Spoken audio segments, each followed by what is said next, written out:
ARG pitcher scattering report. It has been a long wait for Jabba Chamberlain since that start against the Mets. 5 walks in 4 innings, 100 pitches, and he's the king of no decisions. 16 no decisions in 25 starts, not getting deep enough into ball games to rack up some decisions. And John Lannon, Jabba Chamberlain can learn a little bit of something about last night's starter for the Nationals. John Lannon worked quickly, threw a lot of strikes, attacked the strike zone. Jabba Chamberlain could learn from watching his effort last night. Now, rain delays are not an official stat held by the Elias Sports Bureau, but as far as our research shows, the longest rain delay for a game that was then played was 5 hours and 45 minutes. That was between the Reds and the Brewers on October 3rd, 1999. So when the first pitch is thrown here, it will be under that, and it will be about 5.5 hours. So 5.5 hours of rain, and we have a matinee turn into a night game. Christian Guzman's ready. So is Chamberlain. Let's do it. And the first pitch is upstairs, 1-0. We're underway.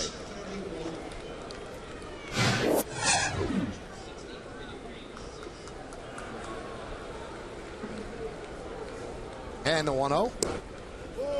Missed outside, 2-0. Jabba Chamberlain has had a long time in between starts since that rough start against the Mets. Has a long time today to think about this start, that long rain delay. And that one is passed to Sheriff and into right field, a base hit for Guzman. Well, let's take a look at the Yankees defense, brought to you by Home Depot. In the outfield, you've got Damon, Gardner, and Swisher as Cabrera gets the day off. Rodriguez, Pena, Cano, and Teixeira. Pena's second consecutive start at short, so Jeter has another day off. Cervelli behind the plate. Chamberlain on the mound. Odd seeing a ball get by Mark Teixeira. That's a ball that he usually makes. You're right, Michael. I was thinking the same thing. Going to his right, you get spoiled every day watching Mark Teixeira play first base. Gold Glover over there. This ball just eats him up a little bit. Players had a long time in the clubhouses thinking about how to get ready. Are you going to play? Are you not going to play? Nick Johnson.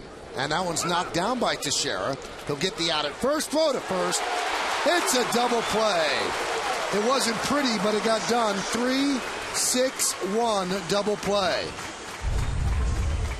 Another hot shot. Nick Johnson centers this. Teixeira going to his right, knocks it down. A good throw to Pena, over to Jabba Chamberlain. Nick Johnson has had his injury problems, a broken leg, does not run very well, and the Yankees take advantage. Nice job by Jabba getting over there and covering the bag. Another hot shot. Jabba, good reactions off the mound. You find first base with your foot. A little 3-6-1 double play. He had a hard time finding it, but he finally did. And here is Ryan Zimmerman. Pitch is high.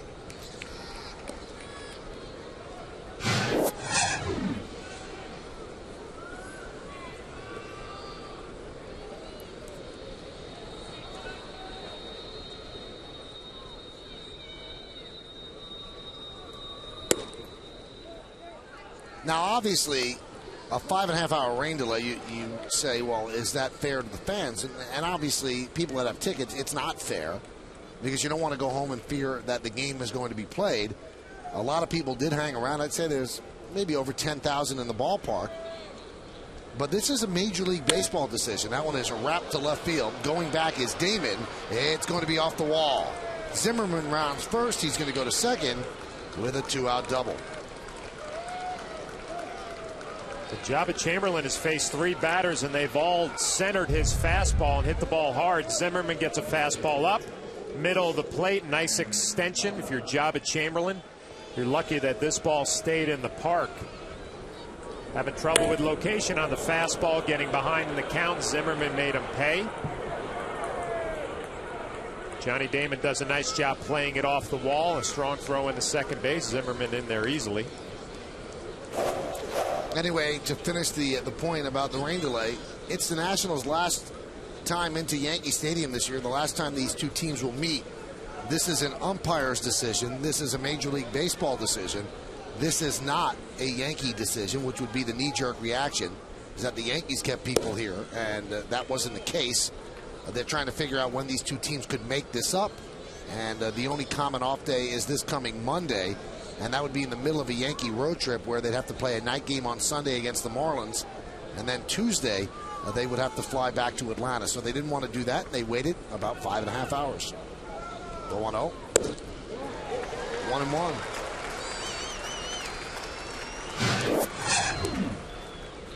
$18 home runs for Adam Dunn.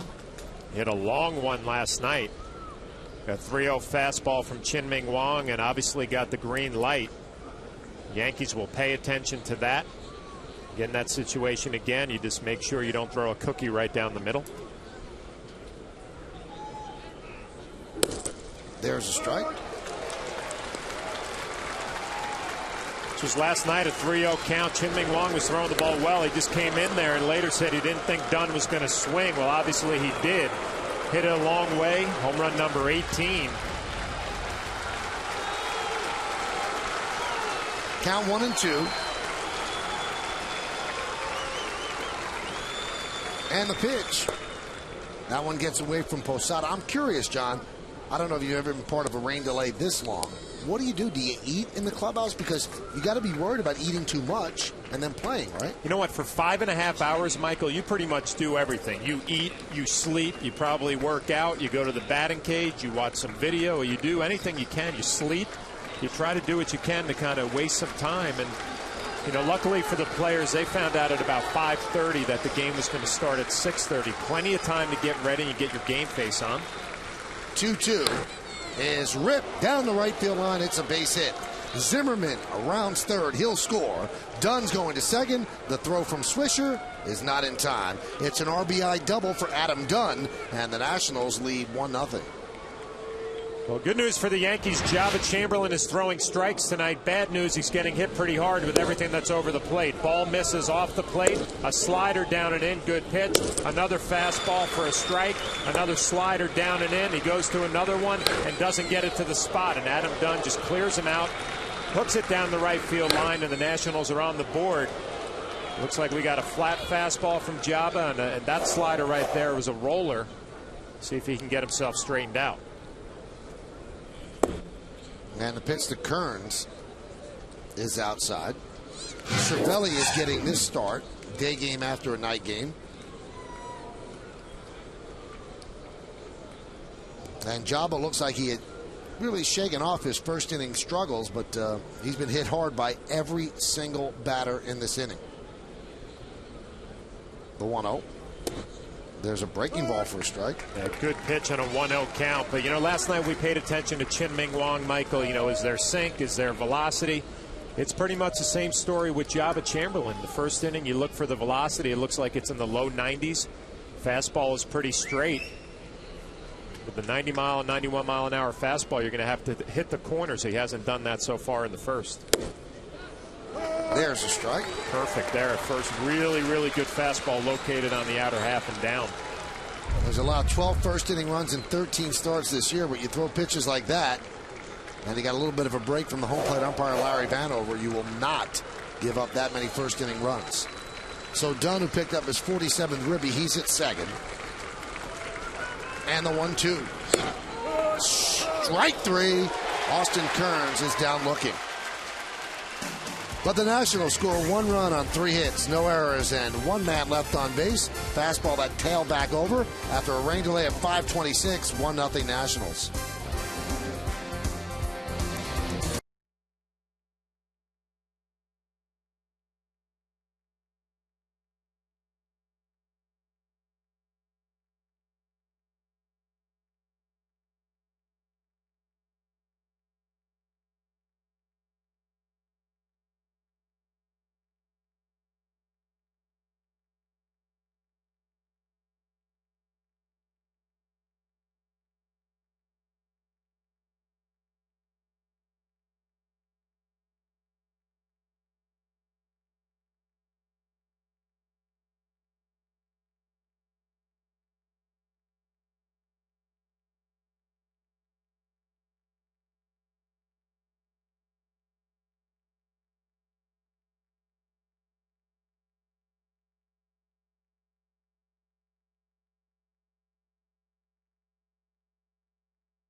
Where are they going?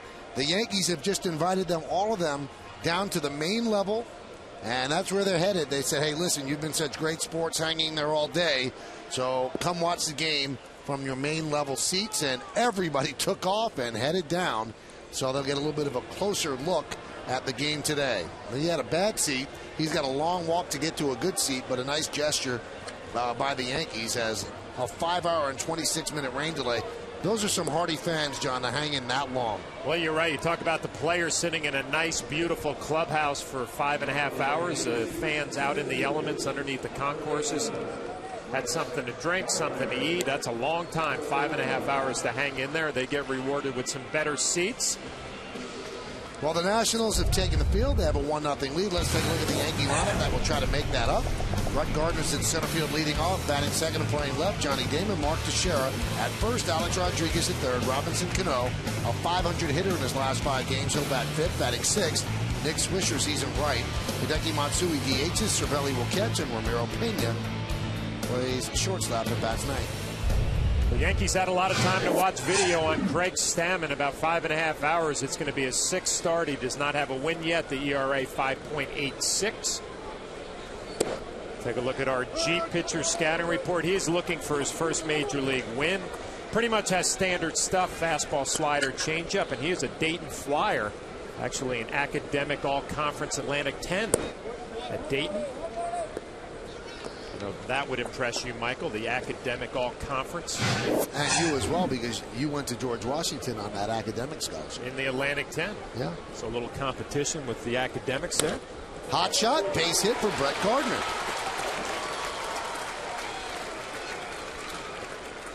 Let's take a look at the Nationals' defense, which is brought to you by our good friends at the Home Depot.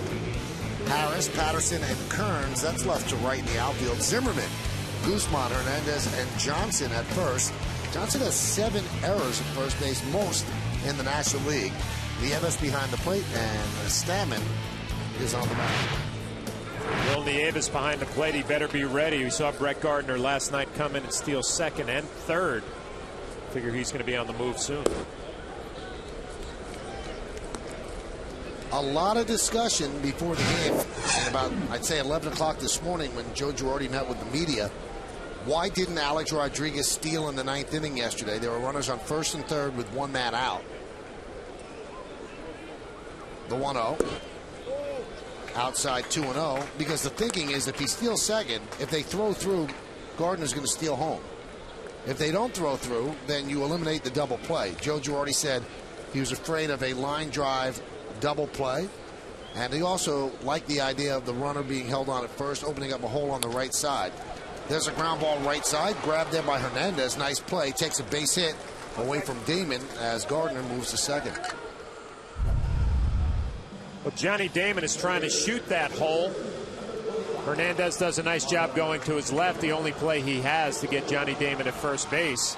A veteran hitter trying to take advantage of the defensive alignment. Takes a shot, doesn't get away with it. Well, you talk about Alex not running last night and the last play of the game, the double play by Robinson Cano. My feeling, if you were Joe Girardi and you had a runner on third base with less than 2 outs, what hitter in the Yankee lineup would you want up there? It would have been Robinson Cano. He's been your hottest hitter. He was in a great situation to drive in a run. McDougal made a big pitch and got the ground ball double play. Now, the flip side of that, John, and the arguing point for some fans, well, Cano is a double play guy.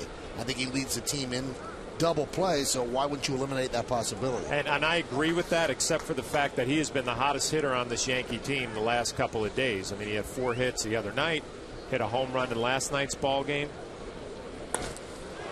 High fly ball, left center. Harris is there for the second out.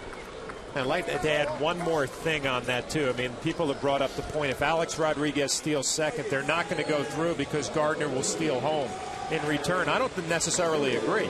I mean, the Nationals could set up a defensive play where they throw to the shortstop. He comes in trying to nail Gardner at home plate. I mean, it's not just a given that they're going to concede Alex going to second and let Gardner steal. I mean, if you get thrown out at home plate, then everybody's questioning why you were so aggressive when Robinson Cano, your hottest hitter, was up there. It's a fascinating discussion because also if you steal, right, and there's runners on second and third, they have to bring the infield in, or they intentionally walk Cano. Right. And then you have Posada up with the bases loaded, which is also not a bad thing to have. A lot of things going on there. That's why I love when people say, well, baseball's boring, nothing happens. Well, there's something happening all the time.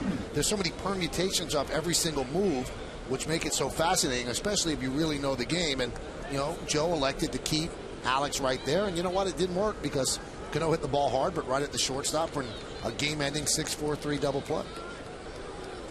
The 0-1.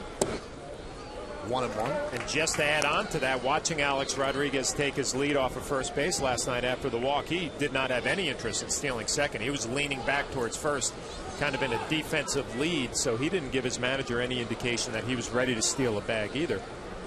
Just didn't work out. Your hottest hitter hit a ball hard, but hit it on the ground right at the shortstop.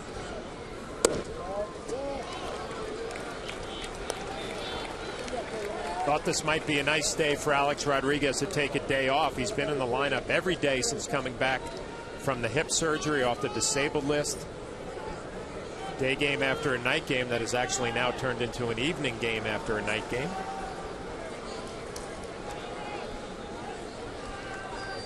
The 2-1. IOTV offers you incredible HD picture and sound. HD is free with IOTV, the official HD service provider of Yankees baseball on Yes.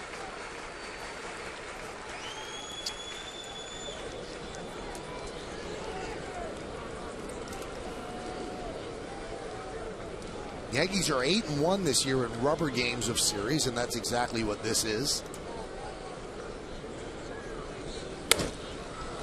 Grounded foul.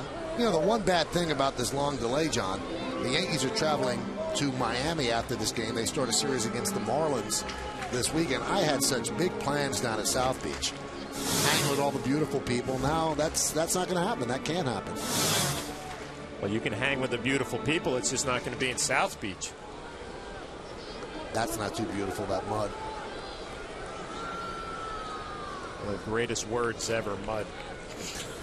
You like mud? I like mud.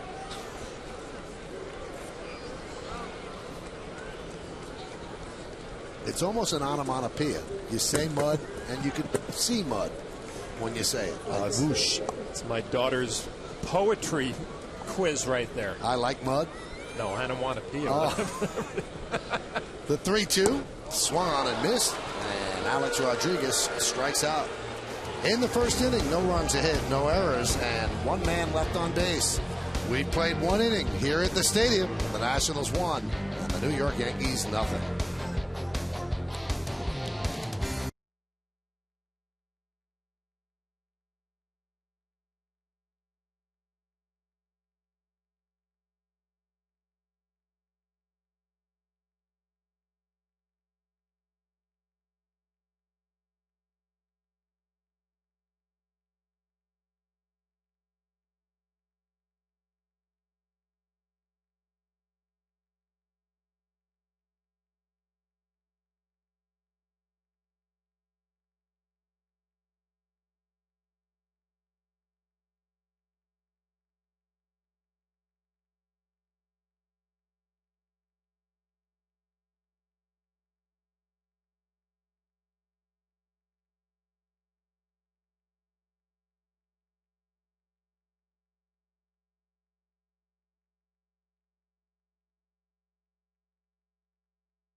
Verizon Fios, over 100 HD channels and the fastest internet. This is Fios. This is big.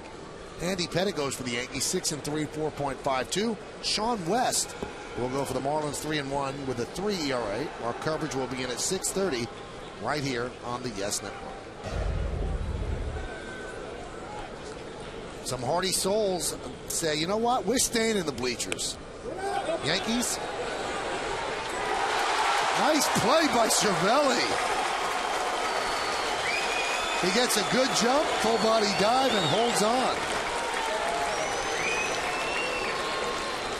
Well, Tony Pena told me he actually, Jorge Posada gets a kick out of it. Tony said he's got to work Cervelli in between his starts because he has so much energy, and you see a little bit of it here.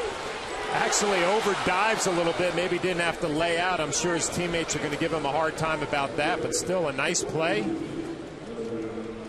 Little snow cone, holds on with the throwing hand. Posada gets a chuckle. That'll be addressed in the clubhouse. That might be a fine. Little false hustle, maybe. Could have camped underneath it, but you lay out. Willie Harris takes pits low.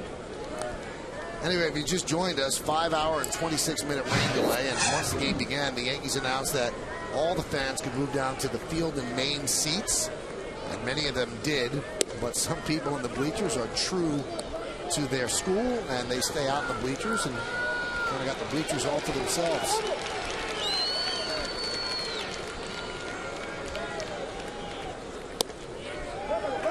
There's a strike.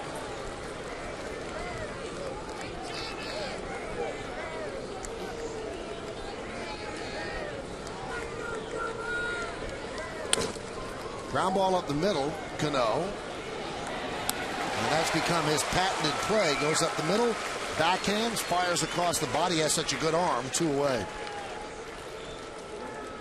Now, Cervelli's catching Jabba, and, we talked about that full body dive. He might have learned it from Jabba, John. Kelly Shopik bunting and the little leap up in the air a long time. Jabba Chamberlain comes up firing to second base, gets a double play, pumped up. Same type of reaction in the dugout from his teammates. Now, I would think Jabba really had a dive there. That was a legitimate great play. But the problem is he didn't dive straight ahead. He dove up.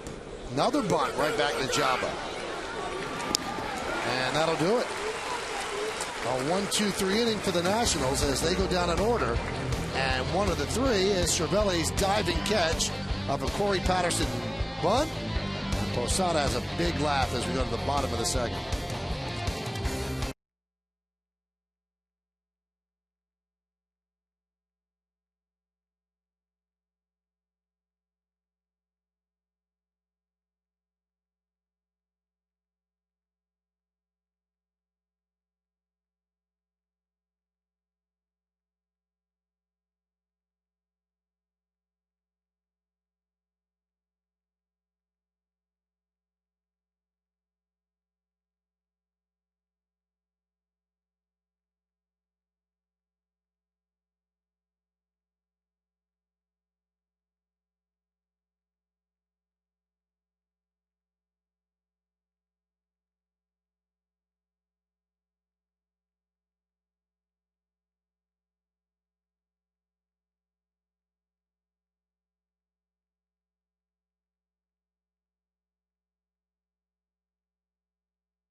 Tonight's big G moment. Nick Johnson at the plate. Hot shot to first. Beautiful play by Teixeira. He tried to turn it into two. He could not. But it is our G moment.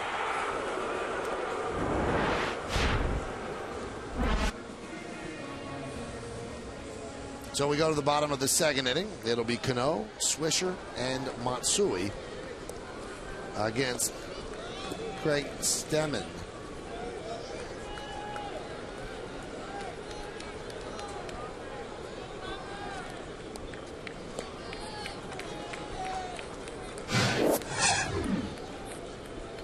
Cano ended yesterday's game with that double play, but 10 for his last 20. Oh, what a play by Anderson Hernandez. taking a base hit away from Cano. Well, Robinson Cano has gone up to the plate in this series. He's been very aggressive. First thing he sees, a fastball, lines it. But a nice diving play from Hernandez going to his right. Freeze it on our Coors Light freeze cam. 5.5 hours in the clubhouse. We get guys diving all over the place tonight. Here's Nick Swisher. He is 0 for his last 15. And there's a strike. 46 walks this season. That leads the team. That's why his on-base percentage close to 400. That one is skied to left field. Willie Harris is there. Two-way. I'm wondering, John, when there's been that long of a rain delay and you know you have to get on a flight close to 3 hours, is there that mindset, I'm not going to work the count the way I have in the past? Well, even though it's not conscious? Yeah, it almost feels like the last game of a spring training season where you're going up there just swinging the bats, looking forward to getting up north. And, you know, you got to give both pitchers credit. They're throwing strikes, so that kind of dictates the action. But you definitely feel like the hitter's aggressive, trying to put the ball in play. Make some good pitches early in the count. You're going to get some easy outs if you're Jabba Chamberlain and Craig Stammen.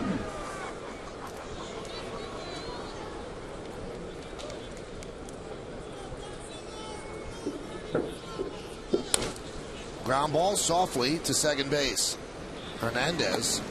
And a 1-2-3 inning, and he did it in 5 pitches. And one of the reasons is great play by Anderson Hernandez. A line drive by Cano. That was the first out. After that, it was easy.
Hey, it's time for the Toyota text poll. Tonight's question is, did Chin-Ming Wang pitch well enough last night to remain in the rotation? You can text your vote to 58772.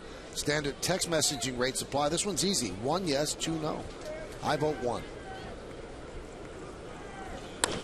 Ground ball right back to Chamberlain.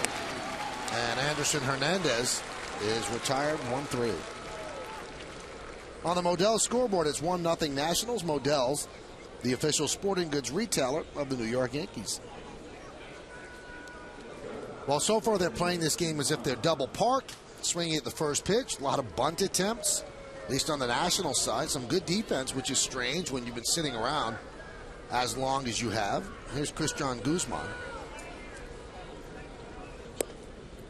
And there's a strike. 4 of the first 9 National hitters made an out on the first pitch, which is good news for Jabba, who's throwing strikes.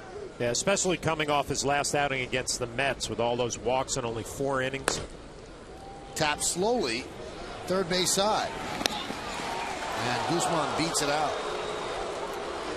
Once it got past the mound, it was going to be a very tough play. So Alex cut in front of Pena, couldn't make the play. You know, Alex does a nice job getting to it, but then he's got to turn his body and try to get off a strong throw, and Guzman just runs too well. A changeup just slapped the other way. Tough body position for Alex to really get a good strong throw off. Scored a single, of course, so Guzman is 2 for 2. But good signs, Michael, for Jabba. At least he's pounding the strike zone. I talked about watching John Lannon last night, who doesn't have nearly the stuff that Jabba does, but works quickly, throws strikes. Runner goes from second in time. A good scoop by Pena. Second out. Cervelli does a nice job getting rid of this ball, but the play is made by Ramiro Pena at shortstop. See, Jabba does a nice job being quick to the plate. Watch him come up and scoop and then apply the tag. You're a catcher, you love this. It's a low throw, a little lawn dart, and a great pick and a tag by Ramiro Pena. Glove right in front of the foot, outstanding. And for people to realize the difficulty of that, in a short hop, when you make the catch, your glove is going to automatically go up from the momentum of the ball, and he stopped that momentum quickly and brought it right back down. Great play by Pena. The 0-2. 1-2. We need to point out last night Jorge Posada made a perfect throw and Pena didn't come up with it. He makes up for it right there. A nice short hop scoop, and then you apply the tag. Nice play. And the 1-2. Still 1-2. Take a look at our scouting report on Nick Johnson, where it all began. He was drafted in the 3rd round by the Yankees from Sacramento, and he's all the way back from a broken leg, some wrist problems, and he might be the piece of a puzzle for some contending team down the stretch. The Nationals might be looking to move him. Swing and a miss. And Johnson strikes out. An 8-pitch inning for Chamberlain. A nice play by Pena. So Jabba just faced the minimum 3. We go to the bottom of the 3rd.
Yankee Stadium. Seats and other memorabilia now on sale at Yankees.com. All items come with a Yankee Steiner letter of authenticity. For more information and to purchase original Yankee Stadium seats and other collectibles, visit Yankees.com today and click the Shop tab. When you're watching Tony Pena, the bench coach and catching instructor, he talked about Cervelli. He's got to do so much work with him in between starts because of his energy level. If he didn't, he's bouncing off the walls in some of these games that he's playing. Cervelli skies one to right center. Austin Kearns goes back and makes the play. 1 down. It's 1-0 Nationals on the Modell scoreboard, the official sporting goods retailer of the Yankees.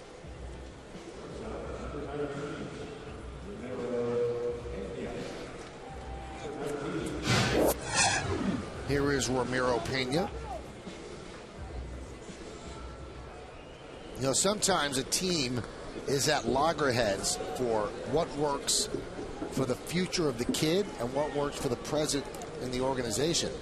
And I think the Yankees have to deal with that with 3 different players on this team: Brett Gardner, Ramiro Pena, and Francisco Cervelli. They'd like them to continue their growth, playing every day in the minor leagues, but they say, you know what?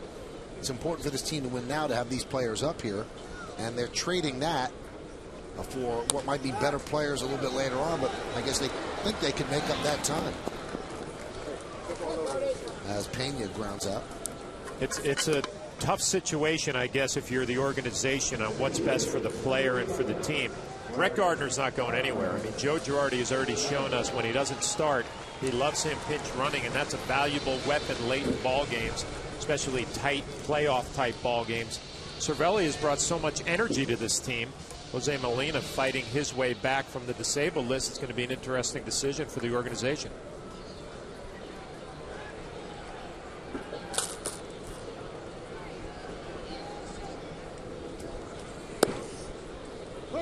We talked about Gardner, how he reminds us of Homer Bush back in those teams in the late 90s. A valuable weapon coming off the bench. And, you know, he's doing a nice job also, hitting 280 now, 281. A couple of home runs. Melky Cabrera has kind of slowed down a little bit. We'll pay attention as the season goes on. Still that healthy competition in center field for playing time. Not a bad situation to have on a ball club.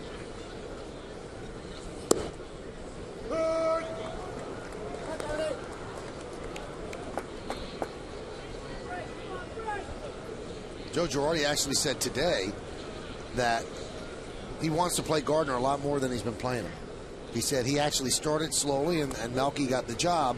He said, but he's played very well since then, and I want to get him more time. He really is a different component for the Yankees, a component that they have not had that much of late. And in these stolen bases, I mean, he did it right away. First pitch, you know he's running, and then the real aggressive play, going for third. You have to make sure you get there. He gets there without a throw.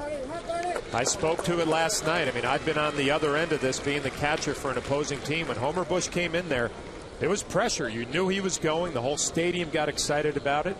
It's a valuable weapon late in the ballgame. Grounded toward first base. Nick Johnson will beat Gardner to the bag, and that will do it.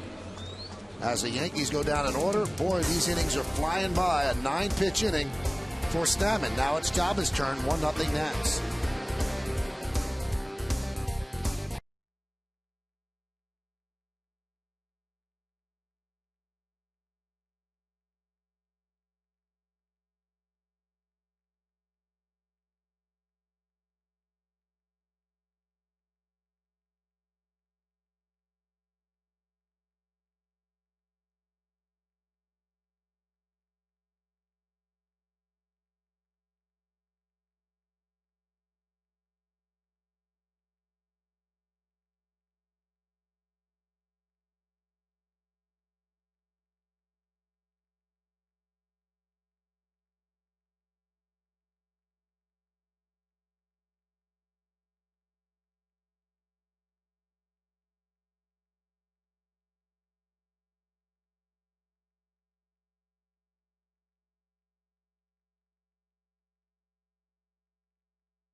Quiz on this date in 05, Derek Jeter hit his first and only grand slam of his career. Off whom did he hit it? Remember that, John? I should know this one. Breaking ball is outside to Ryan Zimmerman. Count 0-1. Well, they called that a strike on the outside corner. No, we have it as a ball. The scoreboard at the stadium has it as a strike. Now, okay, now it's 0-1. We're all together. The count now 1-1. Jaba's fastball is getting better. He started out 90-91, now hitting 94 in the 4th inning. And it's been a common trend for him. Some games he comes out in the 1st with good velocity. Other games he has to work up to it. Ground ball and through for a base hit. So Zimmerman is 2 for 2.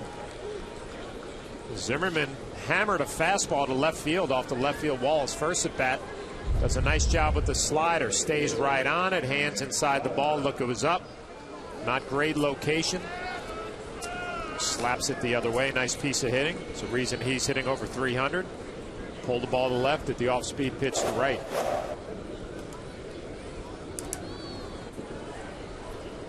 Here's Adam Dunn. He drove home Zimmerman with a double to right field.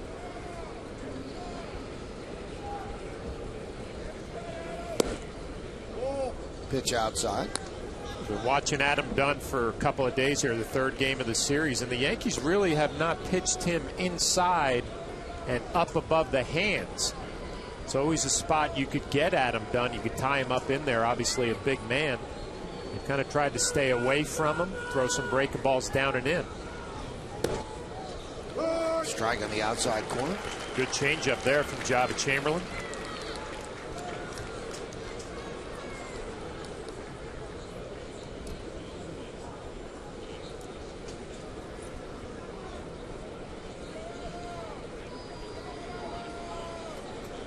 Like there's going to be a throw over from Jaba. It's a sign, that little thumb over to first base. And Zimmerman does not have a stolen base this year. The Nationals really not a running club, although they're National League. Not very aggressive on the bases.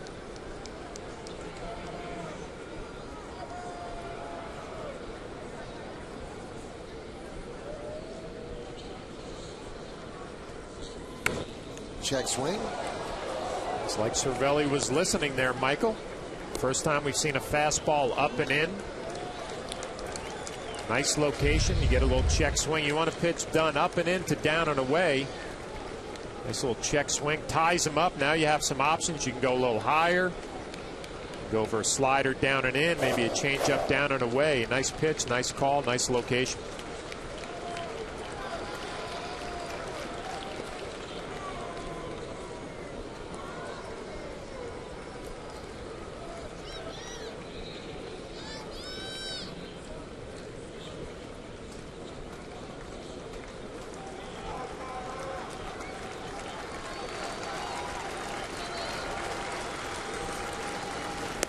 Way outside.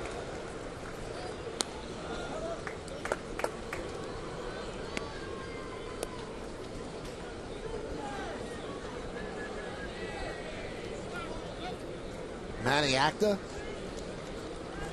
Job still on the line. Maybe a little bit of a respite last night, or a reprieve after he wins a tight game against the Yankees, 3-2. He's on a day-by-day job security level, which I kind of scratch my head at for Manny Acta. I mean, he's got a young rotation. He has a bullpen that's not very good. He doesn't really have a closer out there. And he's got an offense that's pretty much middle of the pack. He has some guys to hit some home runs, but you don't expect it to get much better. Count 3-2.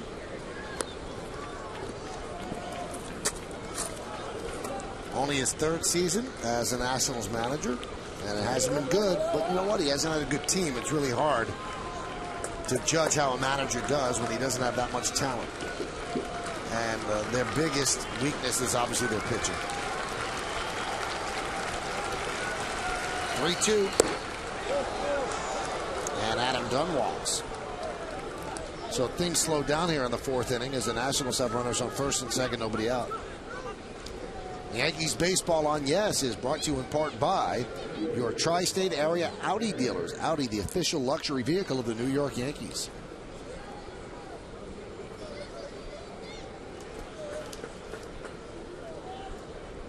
First and second, nobody out. Here's Austin Kearns.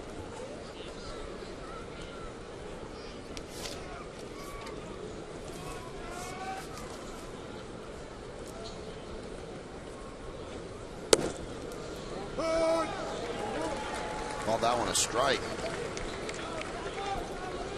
Austin has really been struggling of late. He is 10 for his last 71. Batting average right at 200. He's battled some injuries, a stress fracture of his left foot, some bone chips removed from his elbow. Another strike count on 1-2. And he was the guy with the Cincinnati Reds, had some serious power, especially the other way.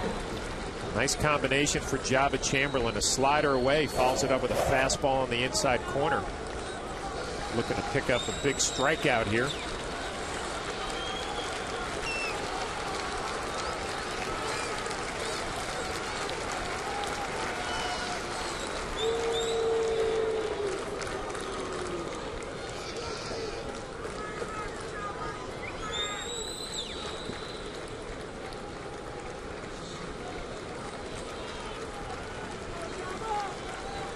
The 0-2. Just missed inside. Get another look at it. Home plate umpire Larry Vanover. Ooh, that's a tough pitch to take. 0-2. Jabba doesn't get the call. Even though he didn't get the call, you probably set up a slider here if you're Jabba Chamberlain. You've thrown 2 fastballs inside. Could go for the strikeout down and away.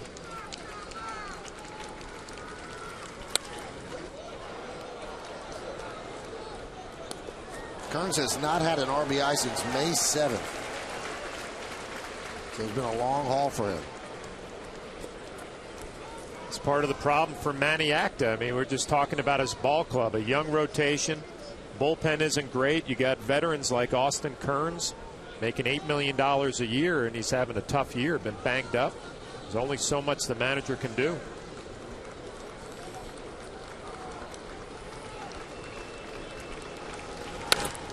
Ground ball right to Teixeira. He goes to second one. On to first. Not in time. For some reason, Teixeira's having a tough time at first base tonight. Keeps looking down at the ground. Maybe the dirt, although covered with a tarp, maybe it's a little bit damp. He's not getting the hop he wants. It almost seems like he's not picking the ball up. And right there, you saw Dunn go right in front of him, screened him a little bit, so he didn't get a good look at the ball coming off the grass. Kearns hits it pretty well right at Dunn, who blocked Mark Teixeira. Did a nice job sticking with it. That little hesitation caused the Yankees to not be able to turn the double play. I've always wondered this, John. Although the infield is covered, is there a different consistency to the dirt when it's rained all day? The tarp was on the field all day, so this, the infield should be dry. I mean, it shouldn't be an issue at all. It's not damp at all because of the tarp being on it all day? No. They drag the water all the way off the top into left field, and then they drain it out in the outfield, and the drainage facility here is spectacular. This is where all the water ended up, right down in here. You can see it's drained off this field. I just think, Mark, I don't know if it's that there are no fans in the stands tonight. It looks like he's not getting a good read off the bat for some reason. That ground ball blocked out by Adam Dunn. Yeah, maybe you get a little bit of a different depth perception because you're always used to having this place full. But here he'll get blocked. I think that was his problem. I'll keep the glove down.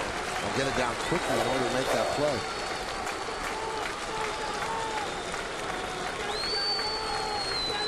The 0-2, swung on and missed. Patterson strikes out.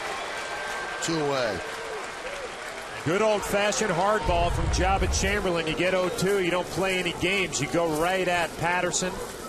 Good velocity, good life, great location. Cervelli likes it, gives a little fist pump. A big second out. No playing around there, just fastball power.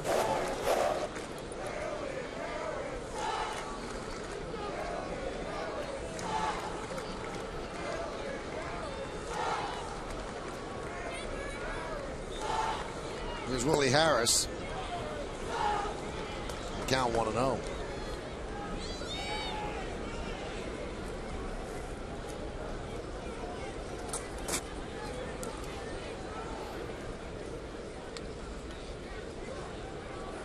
Zimmerman at third. Kearns is at first.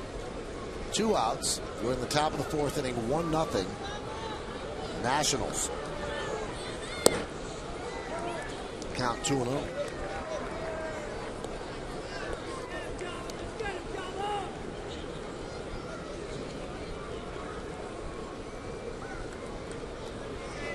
See what Java does here. 2-0 behind in the count with Harris hitting a left-handed swinger. Nieves on deck. You got to assume Java's going to come right at him with a fastball away. Challenge him in this situation early in the game in the fourth.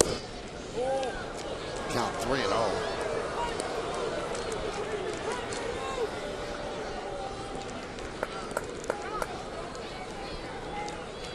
.50 pitches for Chamberlain. He had 100 after 4 innings against the Mets in his last start. And Willie Harris walks, and that's going to load the bases. That's Jaba's second walk of the game and of the inning. This copyrighted telecast is presented by authority of the New York Yankees. May not be reproduced or retransmitted in any form, and the accounts and descriptions of this game may not be disseminated without the express written consent of the aforementioned New York Yankees.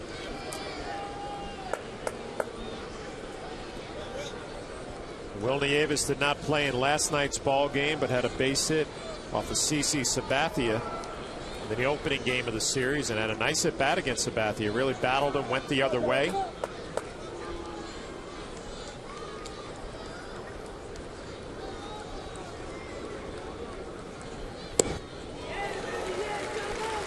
Good pitch, a nice slider from Java Chamberlain. If you were going to have a scouting report on Will Nieves, it would be he's hunting the fastball early. He gets behind in the count. He's going to sit on an off-speed pitch and try to drive it the other way. Java remembering that, a first pitch slider and a swing and a miss.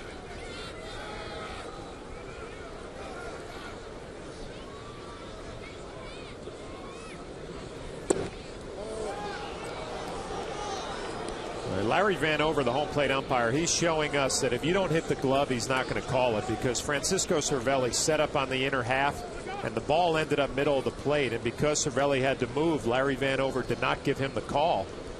It looked like that pitch was pretty close. Could have been called a strike. 1-1. There's a breaking ball strike in the count 1-2. And again, you see Cervelli setting up. He's off the plate, and that ball probably maybe catches a corner, maybe a little bit out. But since he centered Cervelli with the pitch, he got the call.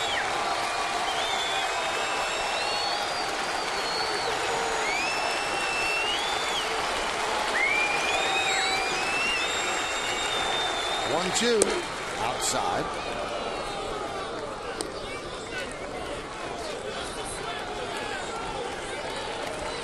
Two balls, 2 strikes, 2 outs. Bases loaded. Nationals lead 1-0.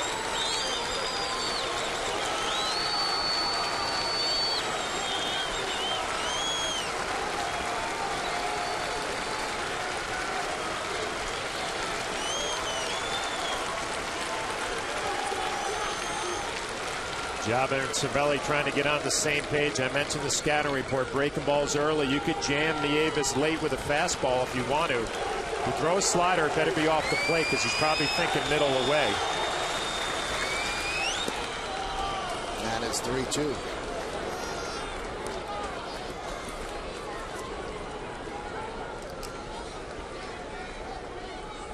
Everybody's going to be going. Bases loaded, 2 outs, a 3-2 count.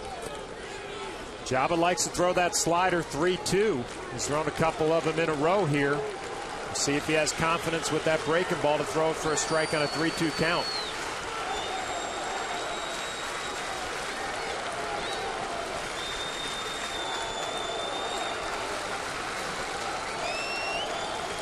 And the pitch.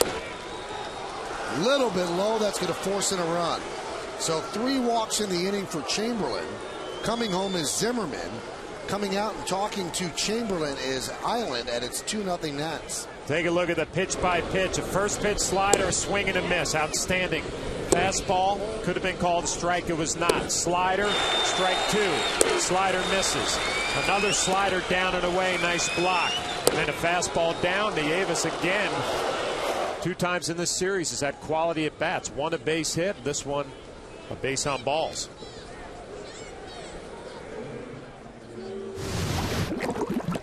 Down in the order, and a walk to Willie Harris on 4 straight, and a walk to Will Nieves. It's not what you want to do with the 7, 8 spots in the order. Here's a 9 spot, Anderson Hernandez. And the pitch is low. And the way the Yankees have struggled offensively in this series, not a good idea to give up too many. You know Job is trying to throw strikes, but you got to get that mentality. You can overpower the bottom half of this lineup. By pounding that strike zone, the velocity has risen here in the 3rd and 4th inning. Be aggressive attack. And a strike.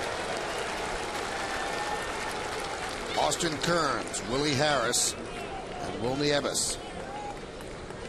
And Chamberlain is about to throw his 30th pitch of the inning and his 60th pitch of the game.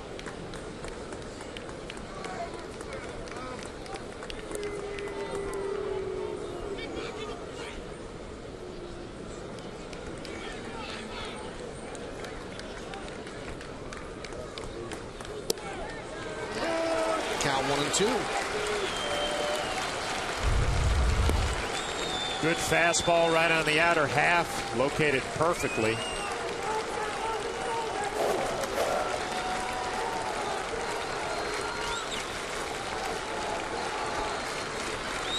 And the pitch.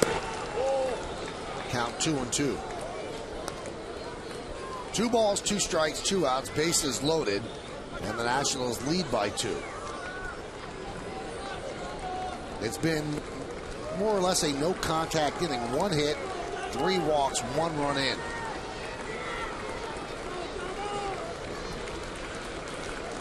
And there's a strikeout thrown in there as well. And another one. Slider diving down and in as Anderson Hernandez swings and misses, and that's going to do it for the Nats. 1 run, 1 hit, no errors, and the bases are left loaded. Long inning for Chamberlain. We go to the bottom of the 4th.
State in 05, Derek Jeter hit his first and only grand slam of his career. Off whom did he hit it?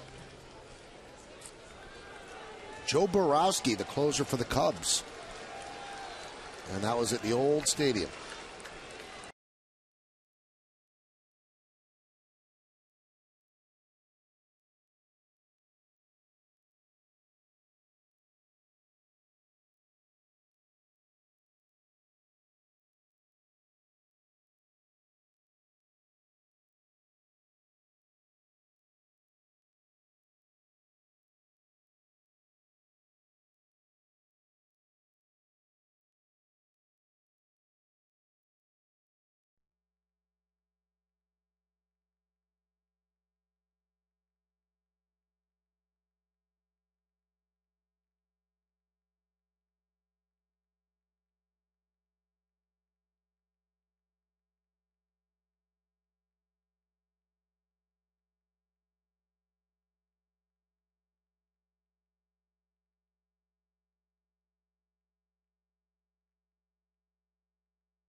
upstairs.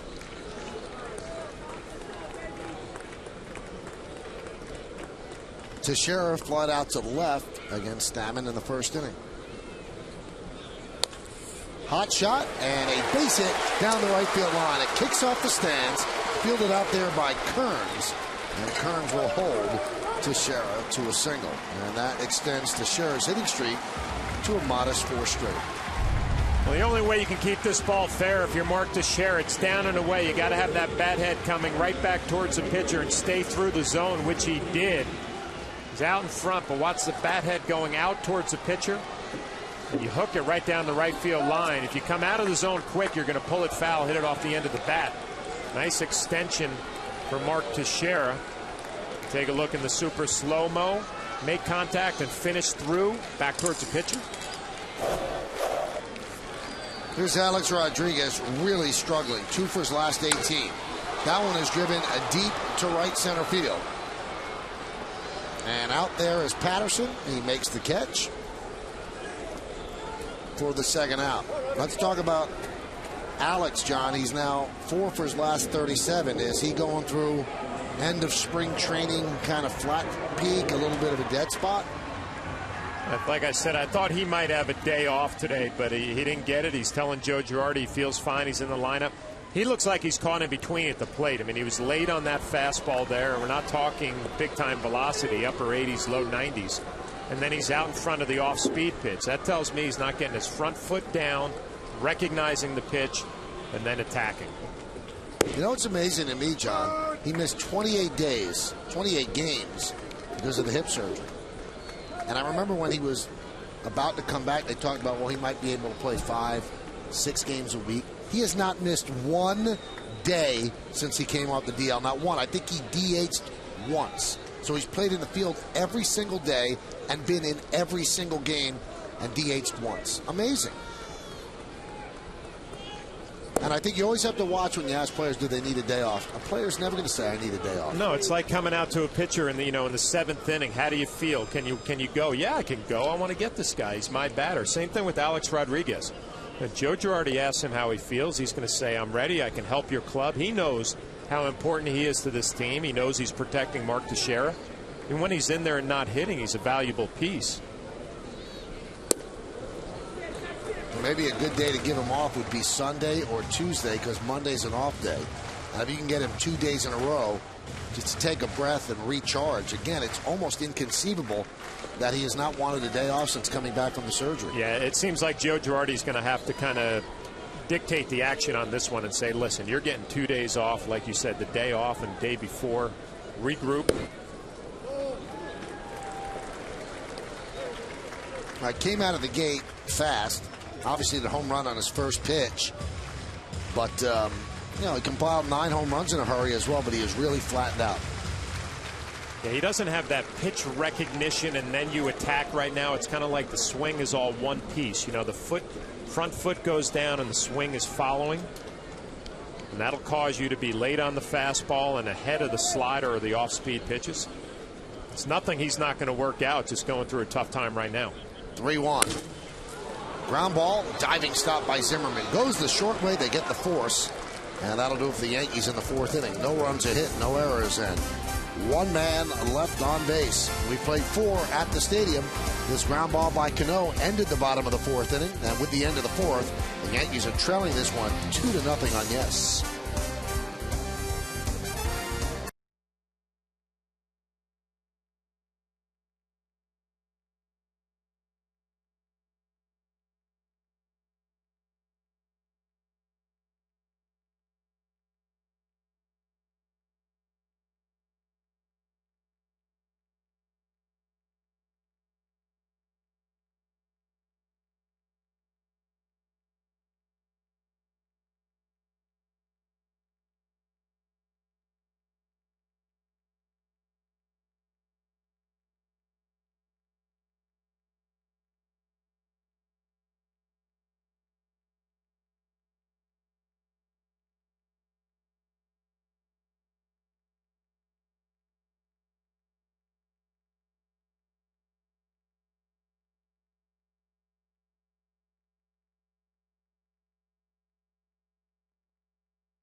Thank you, Robert. Here in the top of the 5th inning, it's 2-0 Nationals on the Lexus scoreboard. And the first pitch to Guzman was a breaking ball inside, 1-0. That one's fouled away, 1-1. Bob Lorenz and all the guys in the studio had a long day hanging in there, battling. Love it. Bob probably went home for 5 hours and then came back. I think he actually lives, what, right next door to the studio, right? Big house. Nice. There's a strike, count 1-2.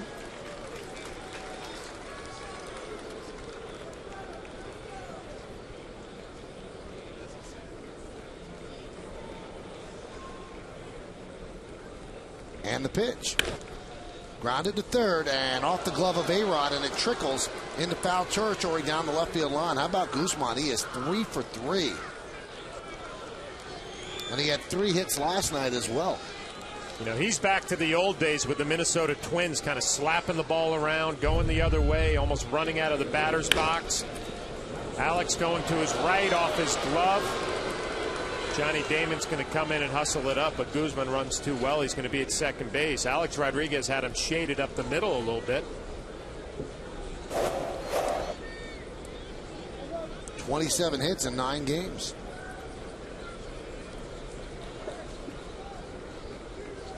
Here's Nick Johnson. He is 0 for 2.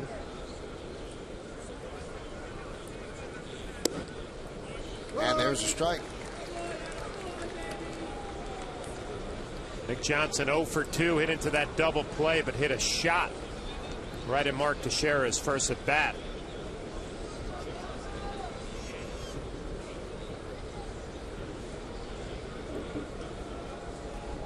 The 0-1. Upstairs, 1-1.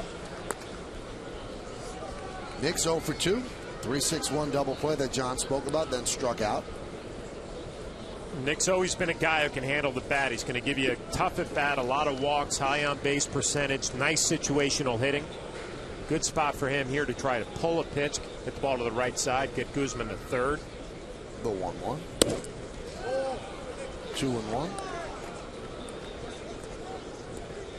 Jobber's first couple of innings very economical, but then he had that 32 pitch inning in the 4th. He's at 69 total. How about the second and the third and combined 14 pitches?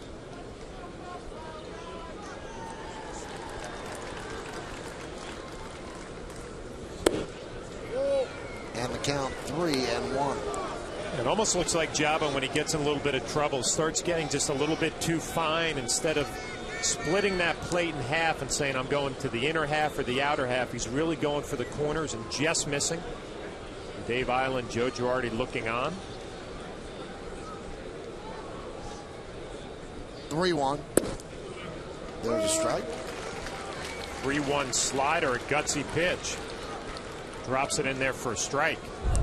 Nick Johnson looking fastball all the way. Jabba, little spinner for a strike. It's a good pitch when you throw for a strike. If you miss for a ball, you say, why didn't you challenge somebody, be more aggressive? 3-2. And he does his job. He grounds it to Cano. Moving to third is Guzman. 1 out.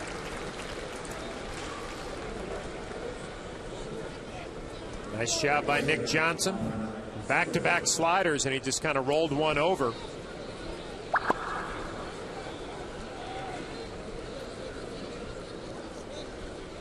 Yankees going to play the infield in with Ryan Zimmerman hitting.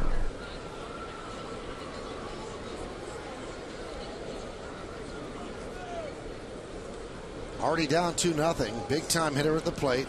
Zimmerman is 2 for 2. Hitting .310. Java's best fastball of the night at 93 miles an hour. Count 0-1. Yeah, this is a tough assignment for Java Chamberlain right here. Zimmerman swinging the bat well. Number 3 hitter hitting .310. You need a big strikeout here if you're Java Chamberlain. Third run doesn't sound like a lot, but the Yankees have not been very loud offensively in last night's ball game. Haven't done a whole lot tonight, only 2 hits. Looking for a big strikeout here.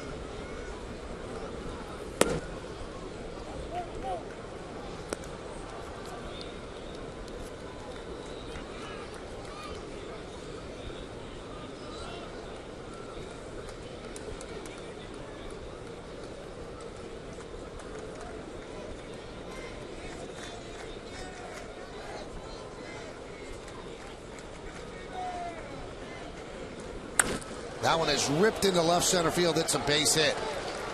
It'll get past Gardner, and it rolls to the wall. Scoring easily is Guzman. And Zimmerman gets himself an RBI double. It's 3-0 Nationals, and Zimmerman is 3 for 3.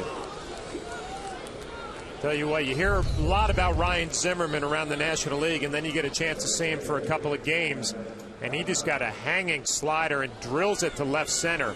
His last at bat, he had a good slider that he hit to right field. This one he gets a hanger. Drives in Guzman. You take a look at the swing, get the foot down, recognize the slider, nice extension. Good looking player. 30-game hitting streak this year, but he has played well on a bad team. Count 1-0. You got to be a self-starter to be a good player on a really bad team that's putting numbers up that are historically bad. And for him to come out every day, play hard, that shows you he's a baseball player. 4-1-0. Outside 2-0. You know what, Michael, for a young player like Zimmerman, you see Aceves getting loose in the bullpen. I mean, he's trying to establish himself as one of the stars in the National League, and tough to do when you're on a club that's only won 17 games. But a lot easier when you're a young player where you're trying to establish yourself, get into that next level. Dave Eiling going to go out there and have a talk with Giaba and Cervelli.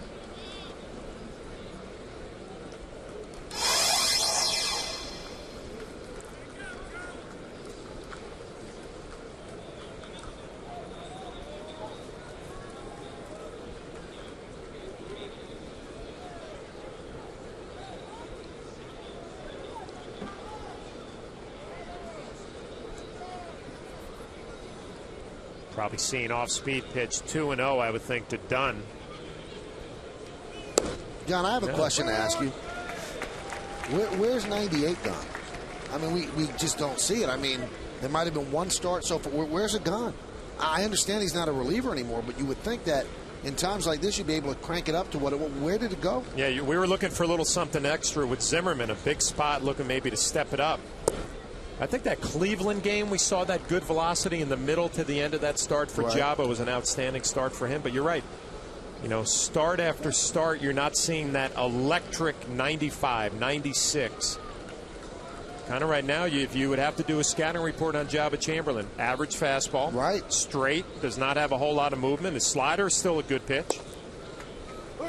But that's a 92-mile-an-hour fastball and doesn't have any movement. It almost seems like 98 disappeared when he walked off the mound hurt in Texas last year. When he came back, he's been a good pitcher, but he has not been the electric, filthy, dominant pitcher that he was before that. You wonder, well, what's up? The 3-2, check swing, and Dunn works out a walk. The walks have been a common theme. Had 3 walks in the 4th inning. Now he walks Dunn here in the 5th. And that's the pitch count. Is going to be elevated. 81, 46 strikes, 35 balls. Not the greatest ratio. If you're Joe Girardi now, when Giaba Chamberlain starts, you're thinking 5 innings, and if he gets to the 6th, you're probably pretty happy. I mean, he really hasn't got to that next level where he could stretch it out to 7. 7 1/3, 7 2/3. And it's a difficult thing when in your rotation, John, you've got Wong and then you've got Chamberlain, because then you're looking on successive days to get 12 outs out of your bullpen. That's a lot to ask. And also puts a lot of pressure on Pettit, Burnett, and Sabathia to give you length every time that they pitch. Fouled away. Well, you're Joe Girardi and Dave Eiling. You have to thank goodness for CC Sabathia, because he's pretty much locked in every time he goes out there. 7, 8 innings. And you know that's not going to last. I mean, it's only a matter of time before he goes through a little tough stretch. Everybody does. CC's been on a good run lately and saving that bullpen for games like this, and Chien-Ming Wang starts. 1-1. And the count 1-2. So I guess then the next question, if Giaba Chamberlain would move back to the bullpen, would the velocity come back? I mean, he hasn't found it coming out of the bullpen as a starter. Usually he starts off a little bit slow and then gets it going. It'll be an interesting subject to pay attention to as the season moves on. You would like to think a guy coming out of the bullpen could really just let it fly, but it looks like Jabba in these starts is working hard, and it's just not happening.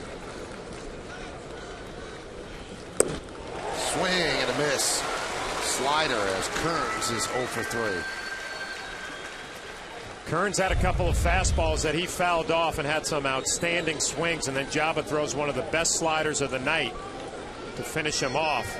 It's not the pitch you strike out on most of the times. It's the pitches that you foul off before the strikeout. Nasty slider.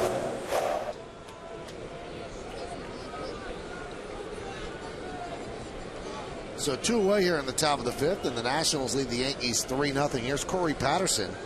He's 0 for 2. Count 0-1. Now it became the avant-garde chic thing to do after Jabba's last start that, well, the reason he struggled is because of Jorge Posada. Well, now Francisco Cervelli is behind the plate and he's struggling. So sometimes it's the pitcher. Sometimes you don't have to look much further than right at that rubber. Yeah, we've seen a couple of these situations here where they're not on the same page, going through the signs, stepping off the mound, taking a lot of time in between pitches. But I think the 4 walks speaks to that more than anything, Michael. Just not locating. Ground ball to second base. Cano is right there. And that's going to do it here in the 5th. 1 run, 2 hits, no errors, 2 men left. The end of 4.5, we're halfway through. Nats up by 3.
Yankee Stadium, and on the Lexus scoreboard it's 3-0 Nationals as the Yankees continue to struggle against these rookie pitchers.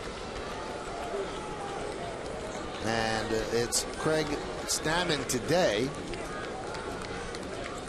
and yesterday John Lannon. Well, you would think, Michael, the first time through the order, veteran hitters, guys like Swisher and Teixeira and A-Rod, you would take a lot of pitches, try to get a good look at a young pitcher that you haven't seen. I mean, you watch video, you talk about scouting reports, but that first at bat, not that you give it away, but you really want to get deep and see a lot of pitches. Second time around is when you wanted to see some better at bats from Kevin Long, the hitting instructor. Just have not seen it. I thought Landon last night was outstanding, by the way. I mean, he did everything you wanted a pitcher to do. Now, Joe Girardi spoke before the game, because if you've been watching the Yankees for years, it seems like the one constant is that when they see a pitcher, a young pitcher for the first time, they struggle. They just do. Rookie pitchers, they seem to struggle a little bit. That one is drilled deep to right field, off the bat of Swisher, and it hits the base of the wall. Swisher's going for 2. Here's the throw. Here's the play. He's out. What a throw by Austin Kearns. to gun down Swisher for the first out of the fifth. Well, Joe Girardi likes aggressive base running, but you have to be smart. And Nick Swisher hits his ball on a line. It's a rocket. But Kearns barehands it on the fly, right on the bag. Nick Swisher coming out of the box. I think he knew it wasn't going to be a home run. He hit it on the line, trying to dig for second to get his ball club going. A strong throw from Austin Kearns in right field and right on the money. Hot shot and a base hit to right field off the bat of Matsui. Well, seeing some better swings anyway this inning, second time around for Nick Swisher and Hideki Matsui. Sometimes when you're struggling offensively, Michael, I mean, Nick Swisher will try to take a gamble, try to get the Yankees going a little bit on the base paths, and it just didn't work out right there. An outstanding throw from Kearns. And also that single broke an 0 for 16 from Swisher, so his head spinning as well. Oh, I finally got a hit, and he's looking to make the most of it and get a double, but it didn't work out. And now that looms even larger after the single by Matsui. Here is Cervelli.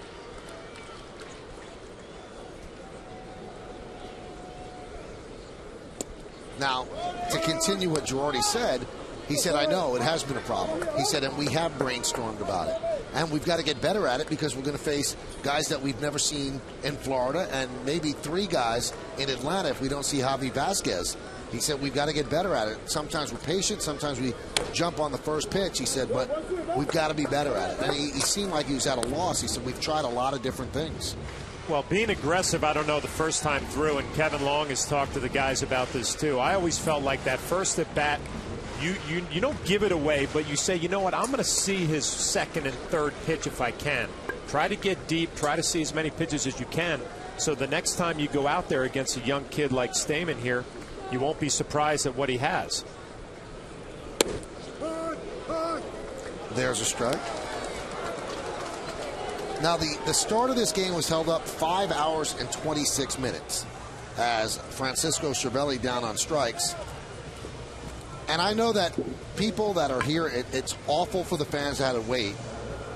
But this particular game, what they should not do is turn their anger toward the Yankees, because the Yankees had nothing to do with this. When a team comes into town for the last time, it's out of the ball club's hands. Yankees did not keep the fans here for 5.5 hours. It was Major League Baseball. It was this umpiring crew. So the Yankees did something nice. They told everybody to come down, sit in the lower level. But the crew chief is Charlie Relaford, and he's getting guidance from Major League Baseball because, again, you want to get all the games in. And the Yankees are backed up toward the end of the season with a lot of rainouts. So this wasn't a Yankee decision. Somebody sitting in an ivory tower said, let everybody stay here and wait 5 hours. This was definitely Major League Baseball, not the Yankees. Well, they waited 5.5 hours, but they got some pretty good reports on the weather, because since we have started this game, it has really been maybe a light drizzle and no rain at all. So here we're in the bottom of the 5th inning, and you know what? They waited it out, but at least we're not playing in a downpour here. And also what we want to do, John and I, our entire crew, all of the cameramen that sat, some of them outside, some of them just lying on the floor outside our booth because, you know, where are they going to hang? They put in a long day. They get here early in the morning to set up, and we thank them. They are the best anyway. We have the best guys that do this job here, and we love all of you for doing that. And it's a long day for everybody, so thank you guys, thank you gals. And ring out, baby. So thanks to everybody. And there's a strike to Pena, the count 3-1.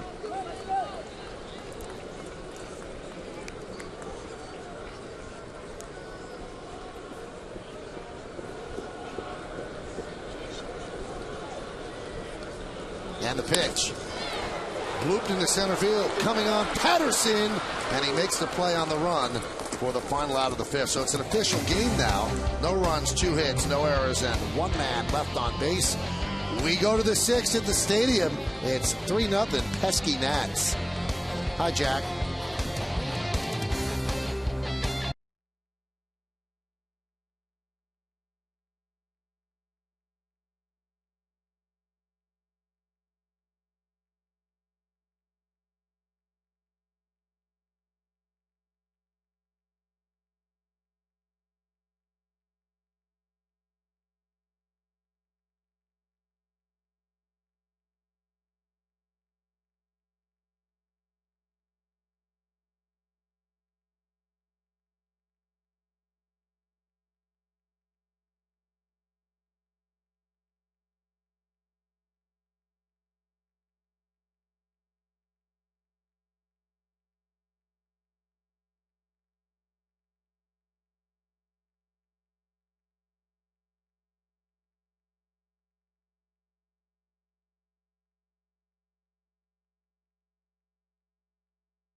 3-0 Nationals against the Yankees. Bottom third of the order against Jabba.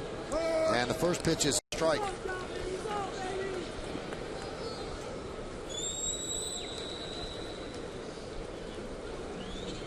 Jabba has had a tough time of it on the stadium mound. 6 starts at home, 6 starts on the road. At home, 0-1, 5.33 coming into today, 89 pitches so far. This will be his 90th.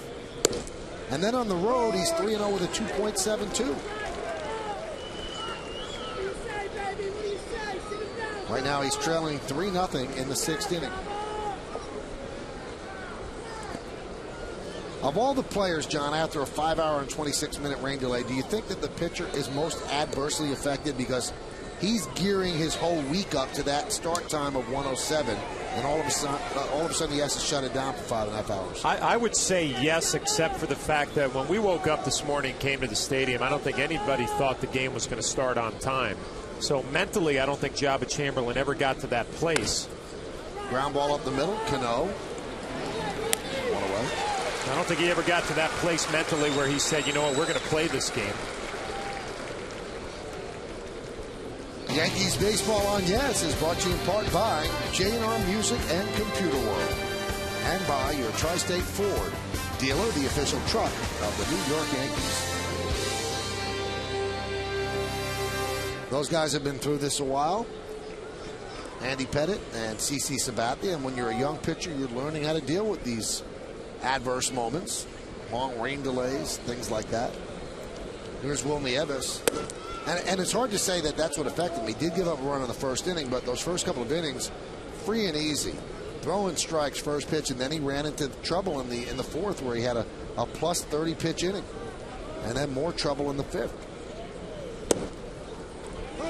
You know what, Michael, you look at the scoreboard, 3-0. We're here 1 out in the 6th inning, so you can't really say it's a terrible start. But I think the point we're trying to make, it's not what we expected from Jabba as a starting pitcher, where his stuff was going to be electric and he was going to dominate the strike zone. He's almost pitching, you know, on the corners instead of really challenging and attacking people like he did out of the pen. If the Yankees would swing the bat a little bit better, then this start won't look as bad as it is right now.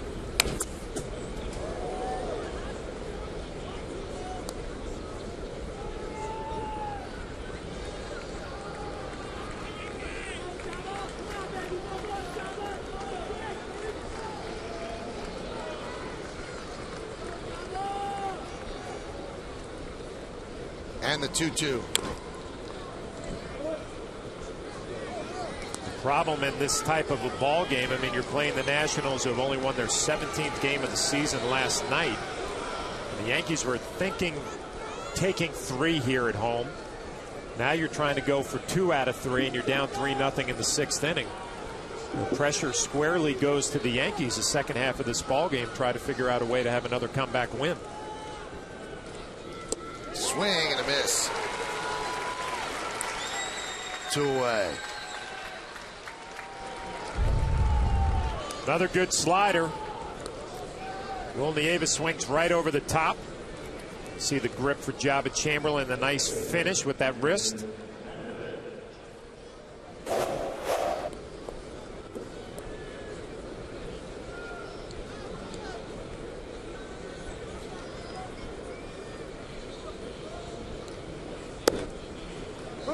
And the pitch is a strike.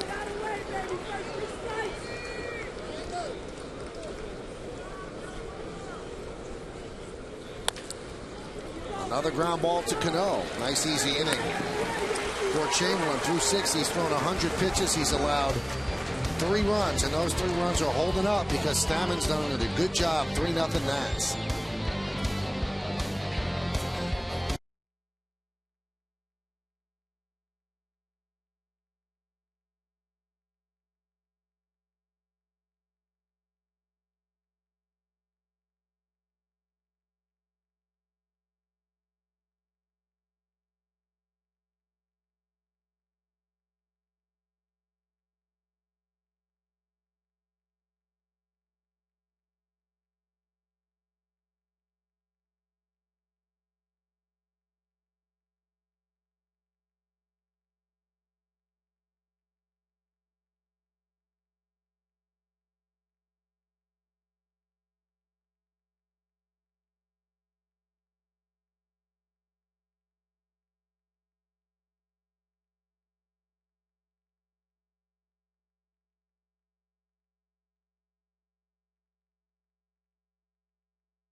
Get our Green Mountain K-Cup coffee system from the same people who bring us our office supplies. W.B. Mason, who but?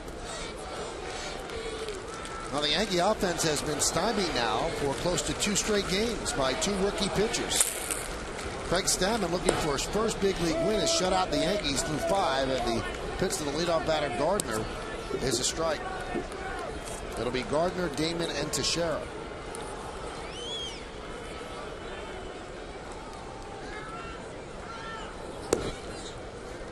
Strike, and the count 0-2. Stammen has done an outstanding job of throwing strikes. 55 pitches right now, and he's in the 6th inning, only giving up 4 hits. But good news for the Yankees, the 3rd time through the order, batting average against .379. Brett Gardner represent the 3rd time through the order for the Yankees.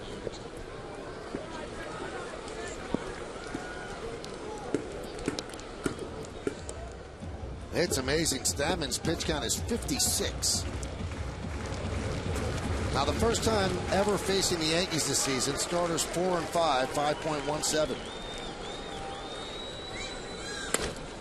Soft ground ball to second base. Anderson Hernandez gets Gardner 1 away. You know, Michael, we talked about this a little bit last night watching Lannon pitch. And, you know, if you're a young pitcher, a little league or a high school kid, if you can work fast, throw strike 1, you're going to have success. You don't have to have the best stuff in the world. These national pitchers the last 2 nights have stayed out of hitters' counts. They've been ahead the whole night. Because of that, the Yankee hitters are on your heels a little bit. You don't know what's coming.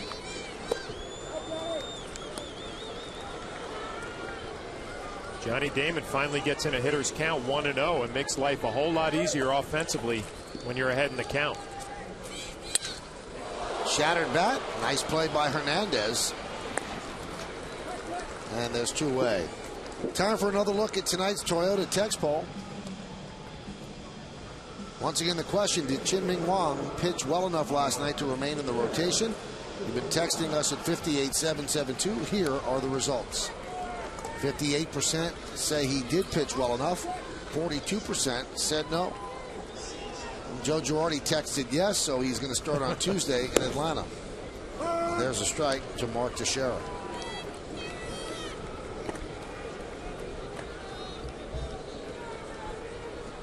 And the 0-1. Outside, 1-1. Chien-Ming did a nice job last night. His new son, J.J. Wang. Joe Girardi said he liked the slider from Chien-Ming Wang last night. An outstanding pitch.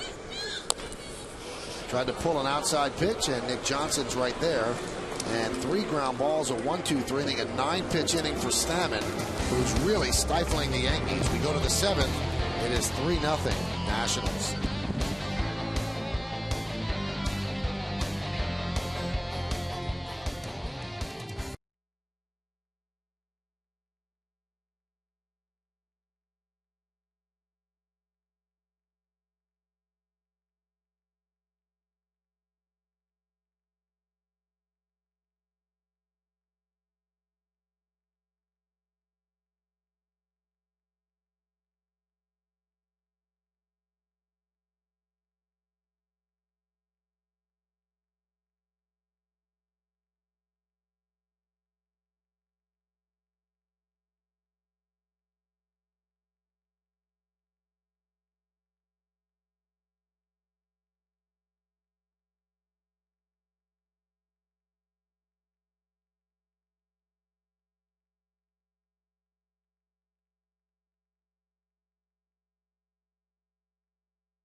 Our complete coverage starts at 6:30 with the Tri-State Ford pregame.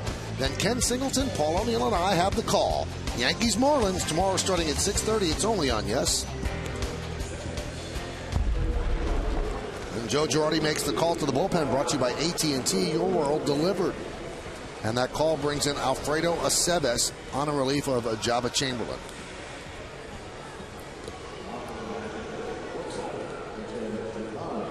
Chamberlain threw 100 pitches. You see what Aceves has done this season. 4-1, 2.63.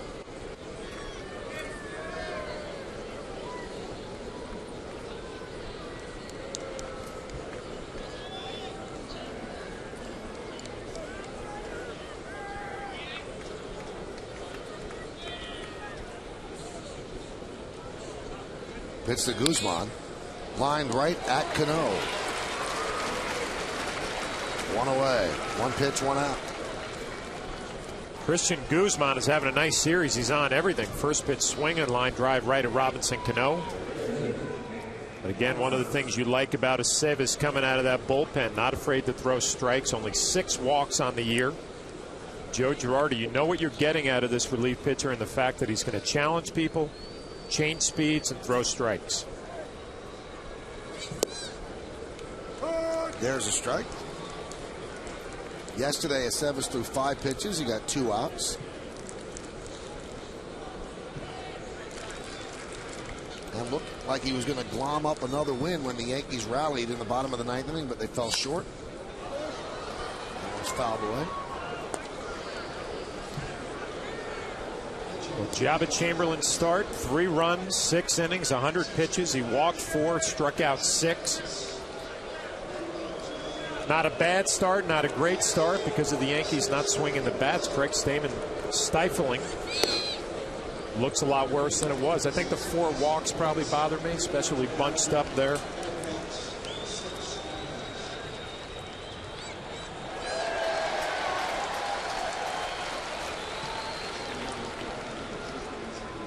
And the 1-2.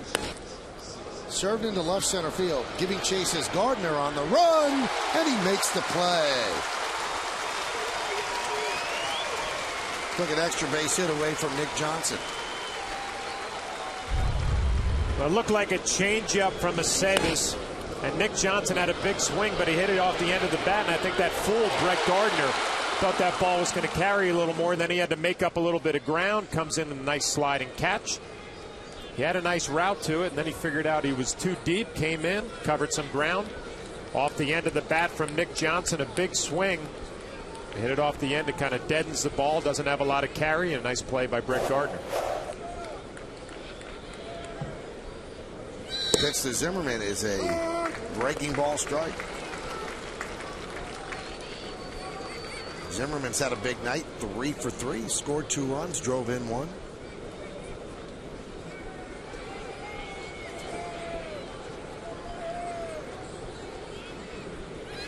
Another breaking ball on another strike. Aceves pounds the strike zone. And that's something for a lot of young pitchers to observe and to ingest, because bottom line is he doesn't have electric stuff, but he's not afraid of the stuff that he has. He knows his strengths, getting ahead. He pitches to them.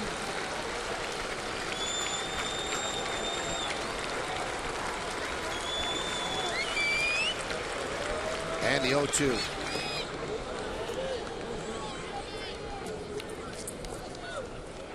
Count 1-2.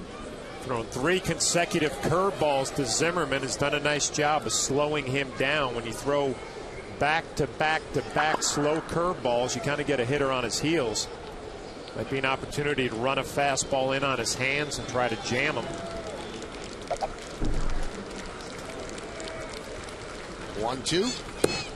Strike 3. Zimmerman down looking. Fastball on the outside corner. A 9-pitch, 1-2-3 inning from Alfredo Aceves. So the Nationals go 3 up, 3 down at the end of 6.5 innings of play. It's time for the 7th inning stretch. The Nationals lead the Yankees 3-0, but stay where you are as we honor America in the Bronx. Silent prayer as we remember the servicemen and women who are serving our country at home and around the globe.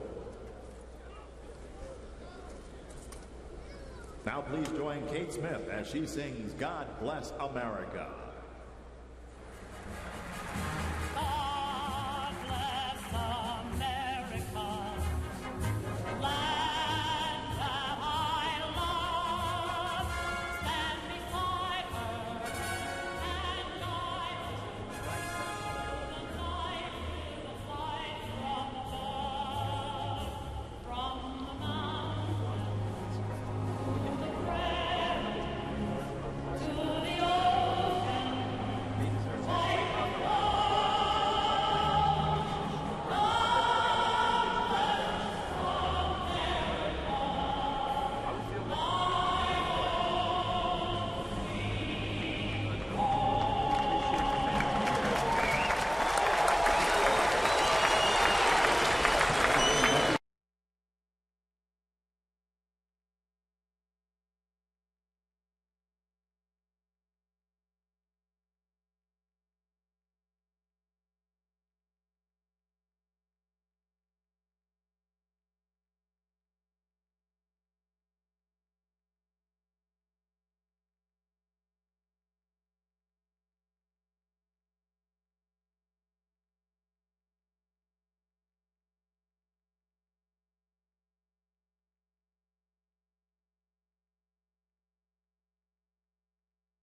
Nothing. They are being 4-hit by Craig Stammen, who's looking for his first big league win. Here's Alex Rodriguez.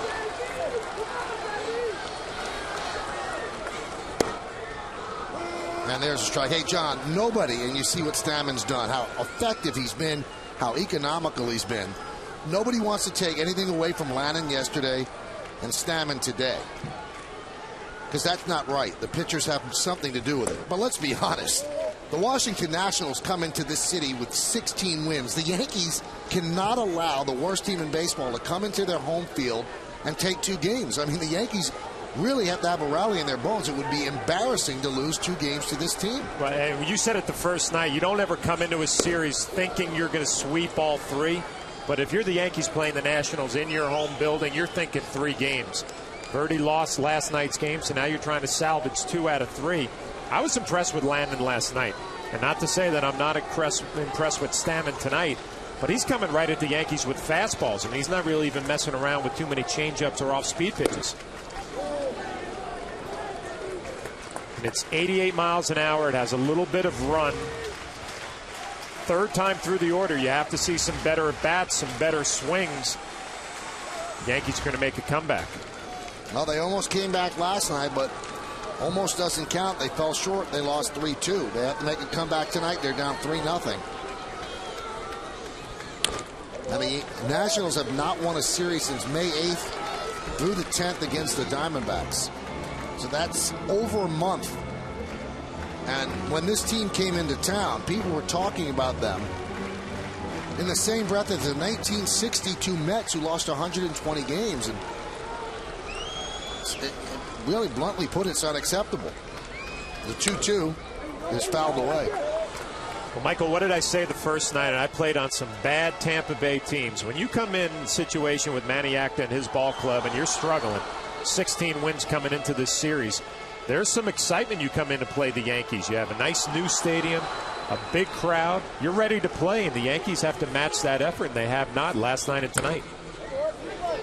Have you looked at what the Yankees have done lately? They lost 3-0 to the Red Sox. They should have lost 2-3, 2 out of 3 to the Mets, if not for the pop-up by Castillo. And now they're on the verge of losing 2 out of 3 to the Nationals, and this was after the Yankees have been the best team in baseball over the last month. The Yankees got to find a way to get this kid out of this game. Stammen talked about it the first night. The bullpen for the Nationals, second worst in all of baseball. Get the young starters out of there and go to work against the bullpen.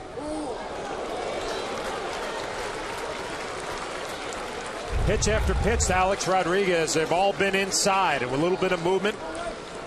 Larry Vanover does not give the young right-hander the call. The Nationals coming right at Alex Rodriguez. They're not fooling around, challenging him on the inner half. 3-2. That one is drilled deep to left field. Harris back, and he makes an unbelievable play. Willie Harris took an extra base hit away from Alex Rodriguez. What a play by Harris. Willie Harris, one of those super utility guys, and Alex Rodriguez finally got a ball out over the plate and hammered it to left field. But watch Harris, the full extension and dive. An outstanding defensive play. Ends up on the warning track. His starting pitcher loves it. Full extension. Well, something has gotten into this team because the Nationals don't pitch well and they don't play great defense, and we have not seen that at all in these 3 games. Well, they didn't play good defense the first game, the one the Yankees won. And Cano slaps one into left center field and dunks it in for a base hit.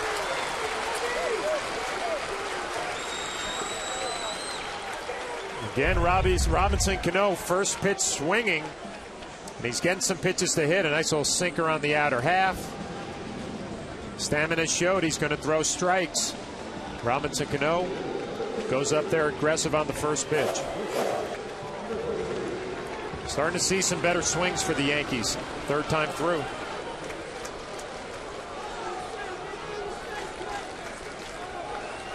Six and a third innings for Stammen. That is his longest outing of his young career. There's Nick Swisher. Jumps on the first pitch and fouls it back. So the Yankees are noticing they're getting fastballs, and now they're jumping on them. Yeah, now you pay attention. Will Nieves, the catcher for the Nationals. Do you go to another game plan? Because the Yankees are going up there getting a lot better swings on that fastball. One swing, you could have a 3-2 ball game here. You see maybe if they go to some change-ups or some off-speed pitches, or if they stick with the plan that's been working. That's an off-speed pitch, and the count 1-1 to a change. Yeah, you pay attention to the swings, not so much the results. Nick Swisher had a big hack, a good swing at that first fastball.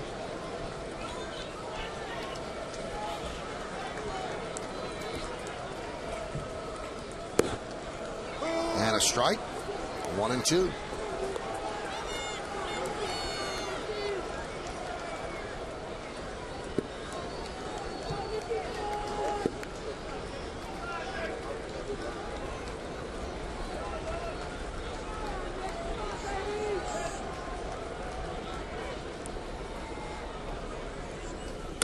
Foul back. Had a nice conversation with Rob Dibble today, who does the TV work for the Nationals, and Steve McCatty, the new pitching coach for the Nationals, and he has a pretty basic philosophy. Pitch to your strengths, whatever it is. Don't get beat with your second or third pitch. You get in a situation where you got to get a big out, go with the pitch you're most confident in. Stammen, it's been that fastball, a little sinking fastball. He's used it all night. Had some nice success.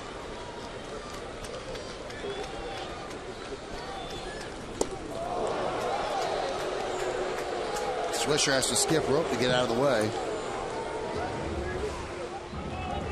Yankees have seen 15 pitches this inning. Significant? Yes, that's the most they've seen in an inning tonight.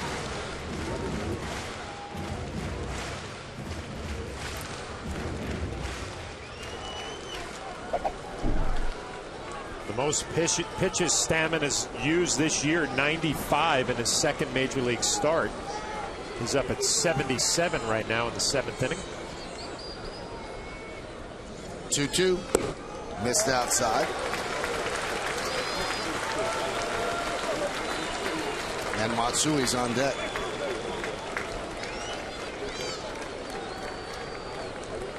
If Joe Girardi sends Robinson Cano, 3-2 count with 1 out. Tavares and Valone getting loose in the National bullpen.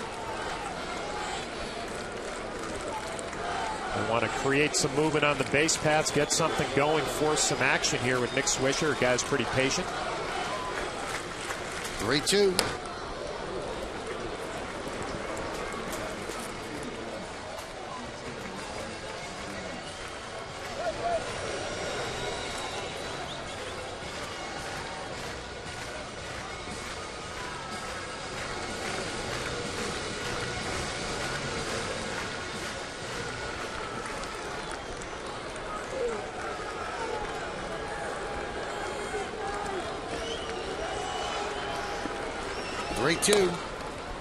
Again, grounded foul.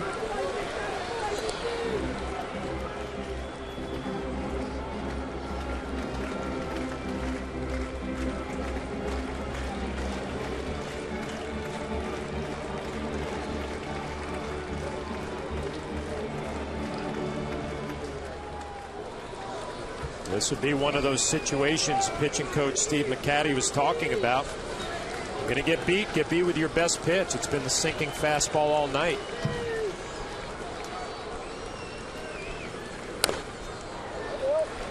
Came with it again. A couple of fastballs on 3-2 counts, 3 in a row. Sticking with the game plan his pitching coach has come up with, which is pretty simple. Use your best pitches in the big spots.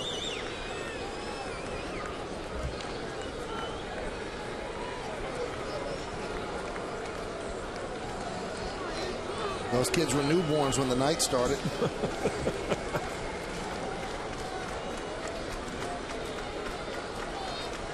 And the 3-2. Ripped to right field. It's going to be a base hit. And it'll go to the wall. Swisher goes for 2. Cano will stop at third. Yankees are set up second and third with 1 man out. And the great play by Harris looms so very large. 7th inning, 3 balls that have been hit hard by the Yankees. Alex Rodriguez, Robinson Cano, and now Nick Swisher. And he got 4 fastballs in a row on the 3-2 count. And he drills it to right field, his second consecutive hit. Robinson Cano is going to make it all the way to third. Austin Kern struggled a little bit with the transfer in right field. Rob Thompson decided to hold Robinson Cano at third base, set up second and third. Starting to rain a little bit harder right now at Yankee Stadium as Matty Actor takes the long walk out. And he has signaled to the bullpen. And with Matsui due up, they're going to call on the former Yankee Ron Valone. Valone against Matsui. Matsui comes up as the tying run. Yankees are down 3-0, second and third. 1 man out. Stay right where you are.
Yes, for the Emmy Award-winning WB Mason postgame.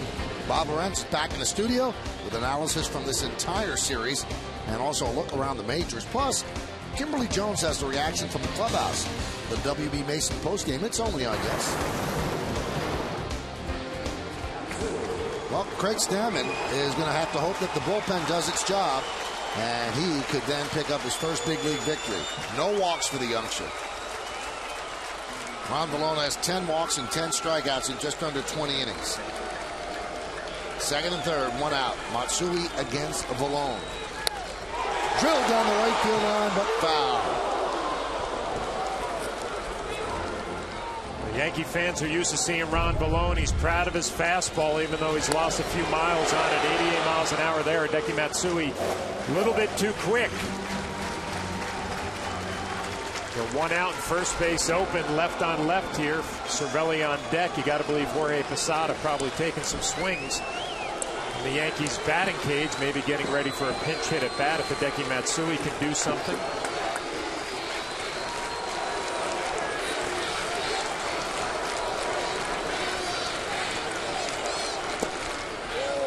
Now Vallone, off the scrap heap out of baseball, signs with the Nationals. He did not give up a run in his first 19 outings of the year, but he's given up at least one run in 4 straight appearances. And this is where it gets sticky for the Nationals.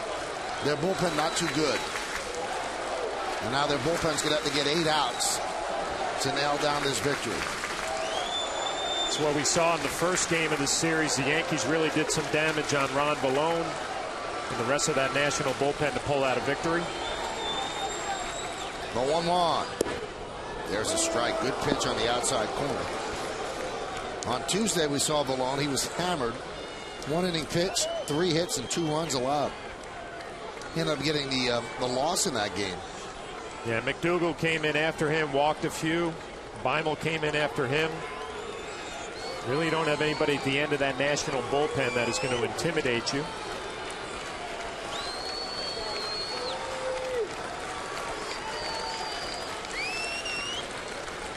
One, two. Just missed the outside corner, did Vallone. And the count 2-2. Tell you what, he's thrown 3 sliders in a row, and all of them had the possibility of being called a strike. That one just off the outside corner. But they have not missed by much.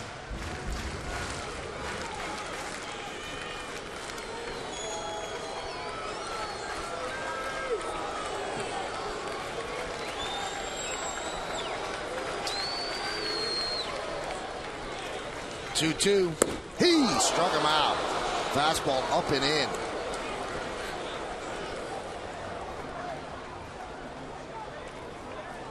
Take a look at the pitch by pitch. The best pitch Matsui saw, the first one, right down the middle, just a little too quick. Slider misses on the corner. Next one called a strike. He goes 3 in a row and just misses, and then he's supposed to go fastball away. It ends up and in past Hideki Matsui.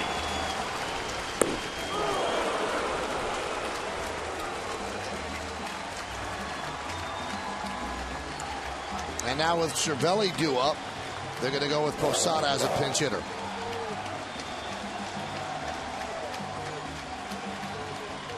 See how Maniac, the manager of the Nationals, is going to play this one. Ron Vallone, a veteran pitcher. He knows he has first base open. He knows that Pena is on deck. What he doesn't know is Derek Jeter available to pinch hit tonight. Don't have to give in to Jorge Posada this at bat with first base open. He can pitch very carefully.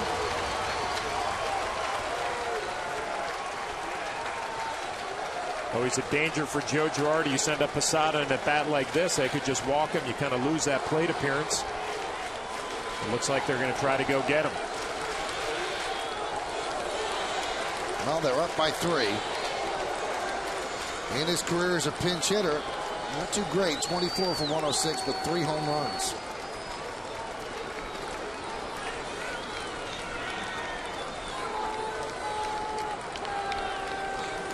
You know, Michael, you can pitch Jorge Posada here like it's an 0-2 count. You know, try to make those quality pitches right on the corner.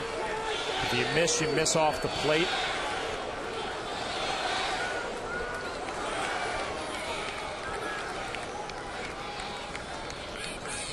Pitch outside from Vallone.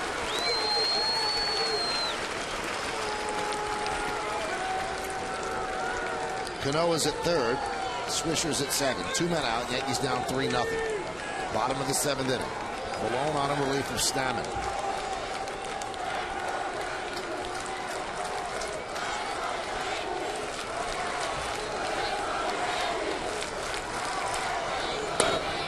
Fouled away. Now against Malone lifetime, Posada's 3 for 5.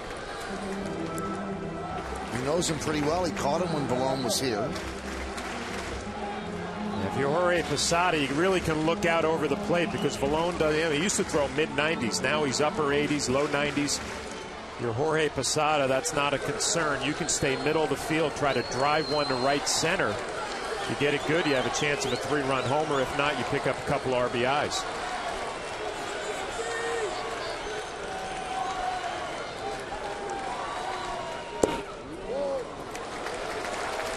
Count 2-1.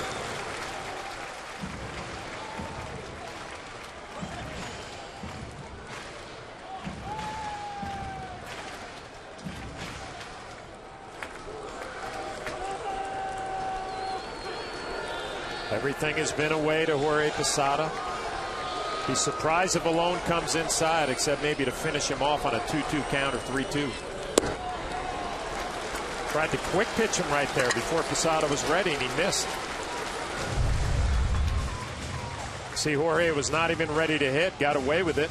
Malone had the right idea. Just missed with his location. Ramiro Pena is on deck. As John said, the question is, can Jeter hit?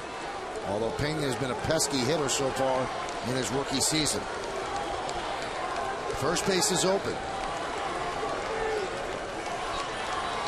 Malone deals the 3-1. And he walks Posada. So that loads the bases for Ramiro Pena. And it looks like they are calling Pena back. And it's going to be the captain.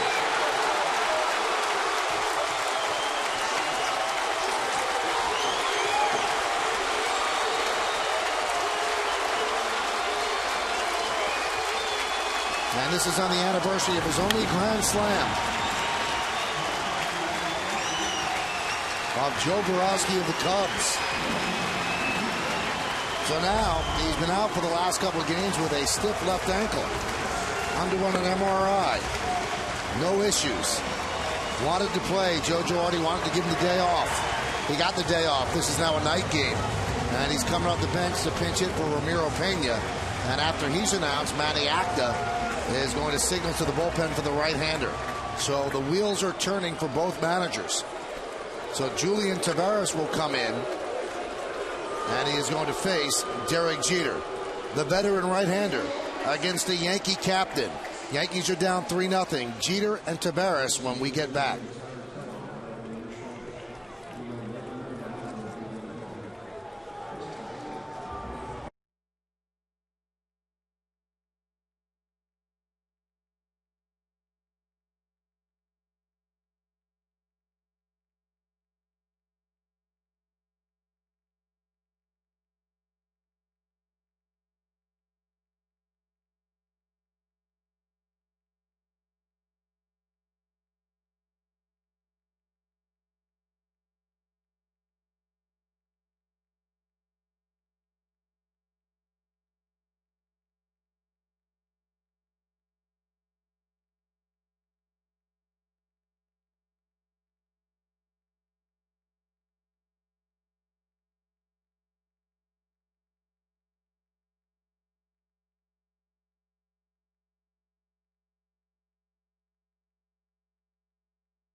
All new WB Mason presents the Joe Girardi Show.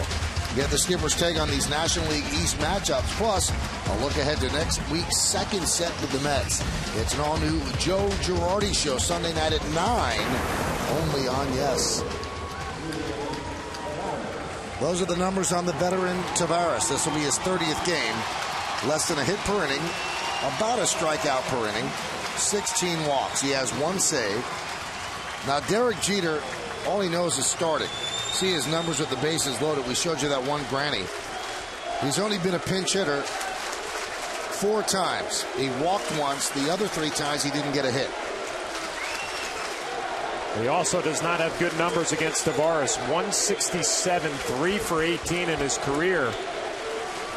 He knows he's going to get a sinker. He's a sinker slider guy. Tavares is. Doesn't throw as hard as he once did, but he always has good movement. Try to ride the ball in on Derek Jeter's hands.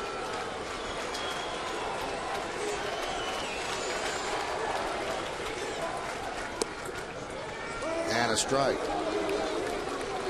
He's actually dropped his arm angle a little bit. The number's not good for Derek against Tavares. Looks like he's going a little more 3/4, and that's going to aid or add to that movement in on the hands of Derek Jeter.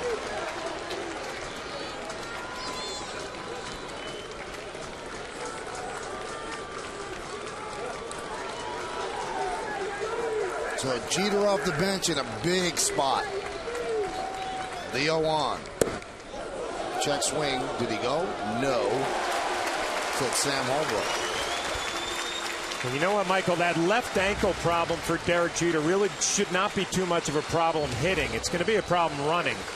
Saw the other night when he came out of the game was not running well. But that's his land foot. Usually you try to land nice and easy on that front foot. Your back foot is really the foot you drive off of.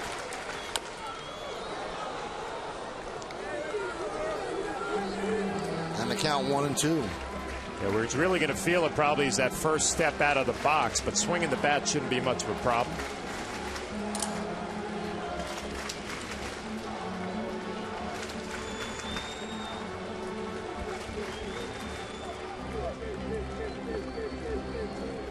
You can see it's raining here at the stadium. It rained for most of the day. The start of the game delayed 5 hours and 26 minutes.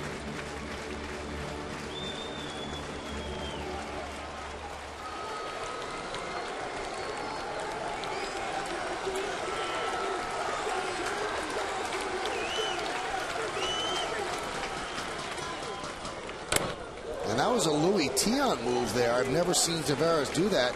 Kind of spun his back. He showed Jeter his back. I don't think Derek Jeter ever saw this either. Louis Tiant to the back to second base, and Derek Jeter did a nice job just fouling this pitch off. You can see his timing is all messed up. Actually got a hanging slider. With its deceptive delivery, Tavares got away with it.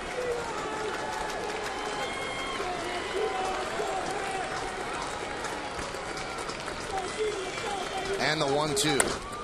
Hit sharply up the middle. Grabbed there by Guzman. And they get the force at second for the final out of the 7th inning. So a nice play by Guzman to get the force on Posada. Jeter hit it hard, but Guzman nailed it. Went down to the knees and flipped to Anderson. So the Yankees leave the bases loaded, much to the delight of Craig Stammen.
us here in the booth for the Chevy Player of the Game.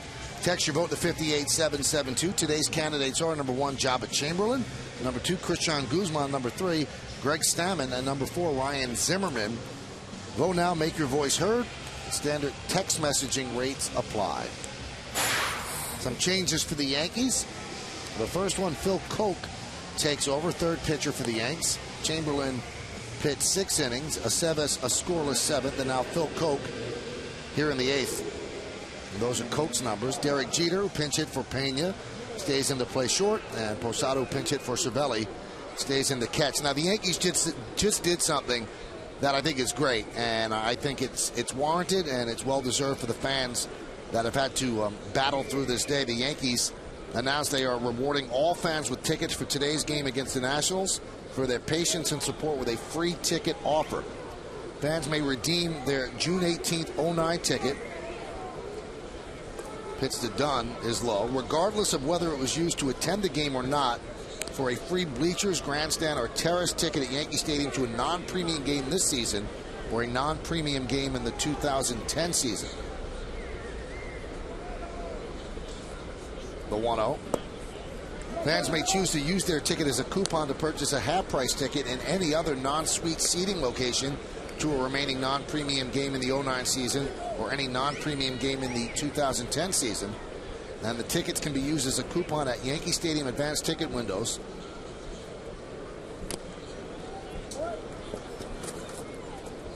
And until 2 hours after the scheduled start time of any regularly scheduled home game.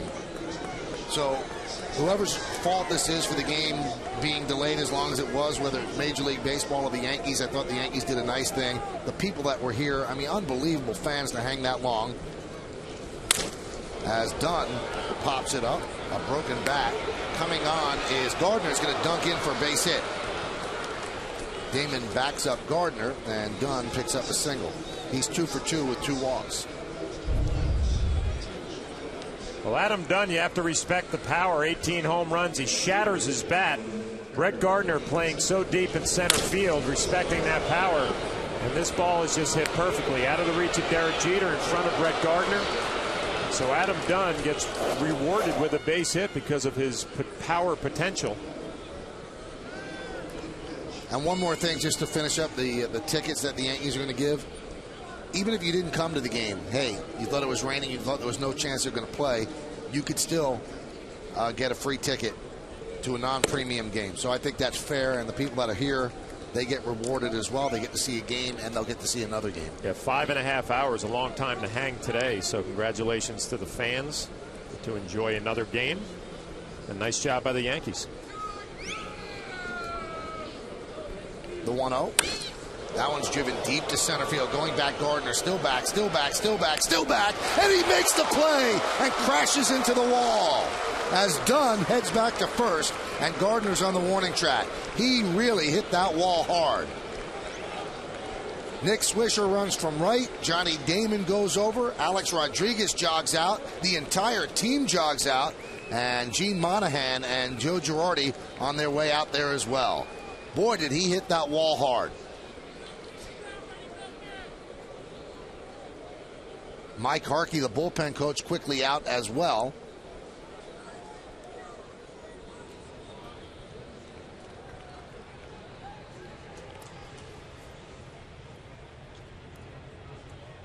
And now Mark Teixeira will join the group. He's got remnants of the warning track all over his arms. And Gene Monahan just wants to stabilize Gardner, see he's okay. The Washington Nationals in the bullpen with a concerned eye as well. Let's take another look at real speed, John. Well, Kearns drills this ball. Brett Gardner going back. Hits his back against his padding here, and then you worry about the head hitting against the rest of the fencing behind it. It's like that clear plexiglass, and he hit his head pretty good. You can see the eyes closed. He gets the ball back in, but I'm sure Gene Monahan concerned about the head slamming into that plexiglass. You can see he skinned up his elbow, but that's the least of their worries right now. You saw Gino was shining a light into his eyes. They have a cart out there as they prepare to take Gardner off the field. So he's sitting up, and that's a great sign.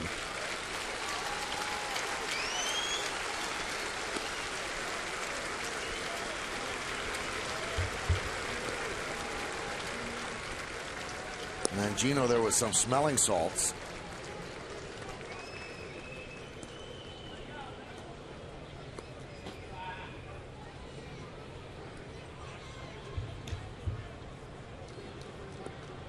Now he gets to his feet, and they're going to get him on that golf cart.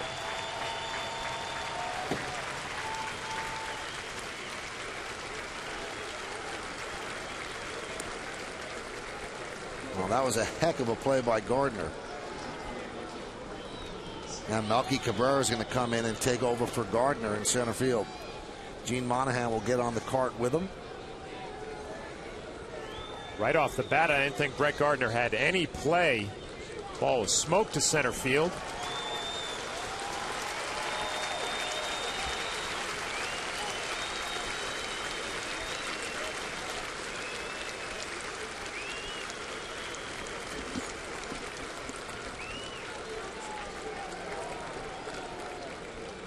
And they will take him underneath the ballpark and work around from center field and through the runways right to the Yankee clubhouse. So they'll go behind Monument Park and then the Yankee bullpen. Another look. Kearns really hits this ball well to left center. Brett Gardner just makes up for it with his speed.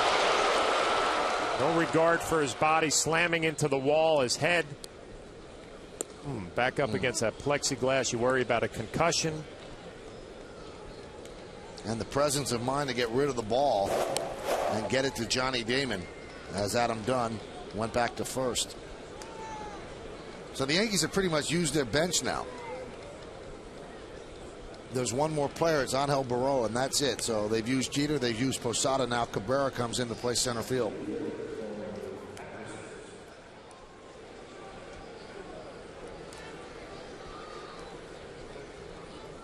We're in the 8th inning. Runner on first with 1 out. Yankees are down 3-0. And here's Corey Patterson, 0 for 3, all of those at bats against Jabba Chamberlain.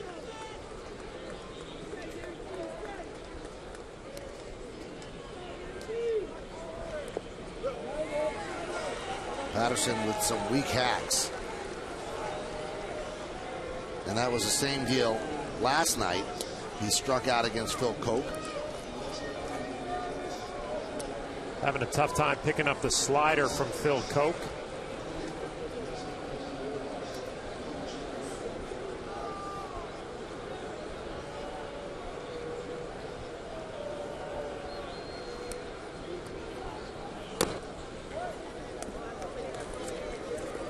And the count now 0-2. Phil Koch, I mean, you know Corey Patterson's looking for the slider. He's had a tough time with it, 2 at-bats last night and tonight. So make sure you make a quality pitch down and away off the plate, because you got to figure he's sitting on it.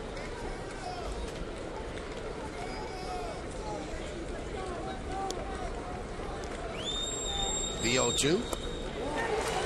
And he strikes him out for the second time in as many days. 3 in a row. First one in the dirt, second one was a hanger, and this one is perfect. Down and away. Corey Patterson has shown Phil Koch he cannot pick up the spin on that slider. Koch took advantage.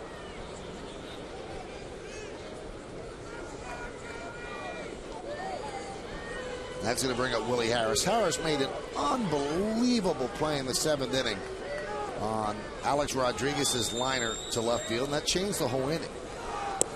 Because right after Rodriguez was robbed of an extra base hit, Robinson Cano singled, but Nick Swisher doubled. But the way it turned out, a couple of relievers came in for the Nationals, and the Yankees didn't score that inning.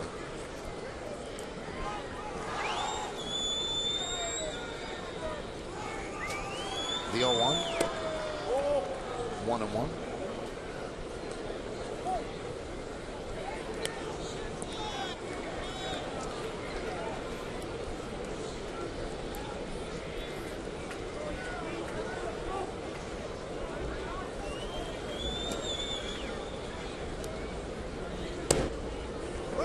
ball strike, 1-2. Bill Koch, some pretty good stuff tonight. He threw an inning and a third in last night's ball game. Joe Girardi coming right back to him tonight. Looks like he's got a good slider.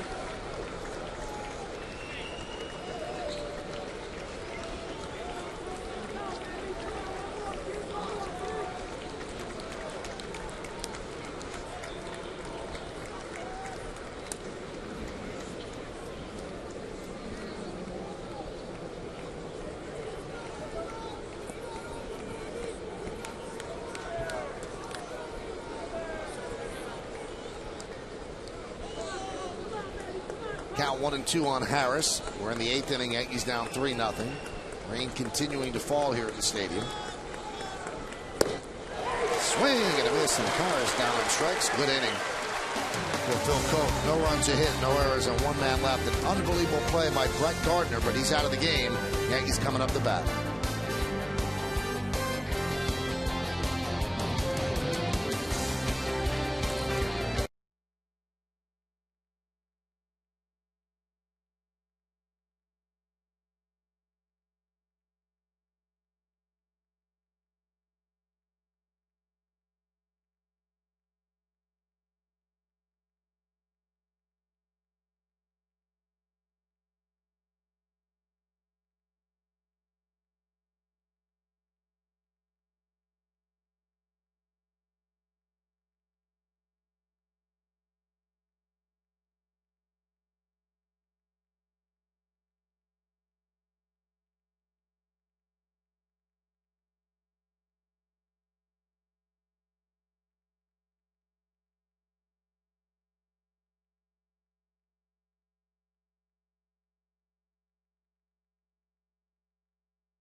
The Geico play of the game just happened in the top of the 8th inning. Austin Kearns hits a shot to center field. Brett Gardner, great play, slams up against the wall. Your Geico play of the game for Brett Gardner.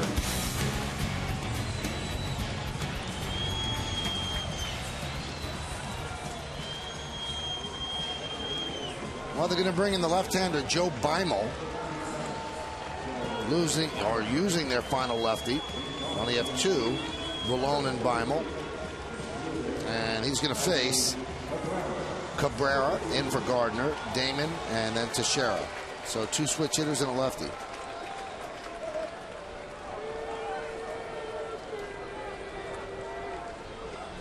Yankees are down 3-0, trying to avoid losing a series to the Nationals.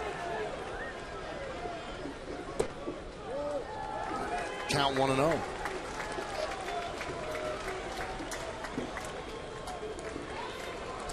See, Beimel's got a little hesitation in his delivery.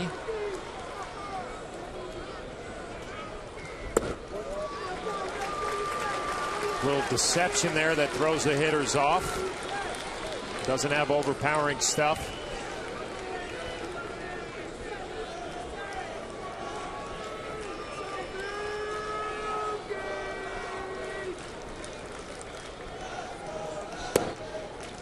And a strike.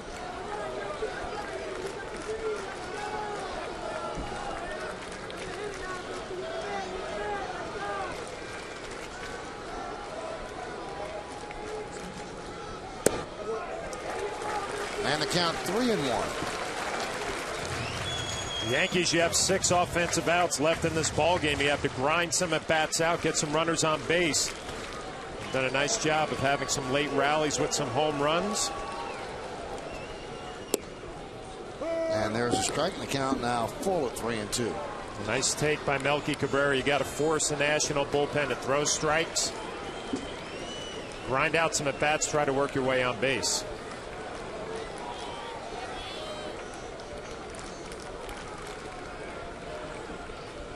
And he works a wall.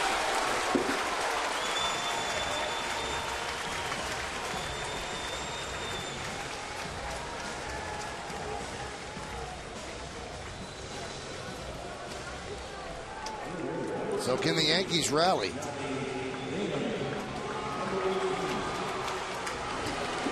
See what Johnny Damon does right here. Leadoff walk to Melky Cabrera. You know Beimel's going to want to try to jump ahead in the count. Johnny Damon might try to ambush him here and pull a ball right past Nick Johnson in this hole.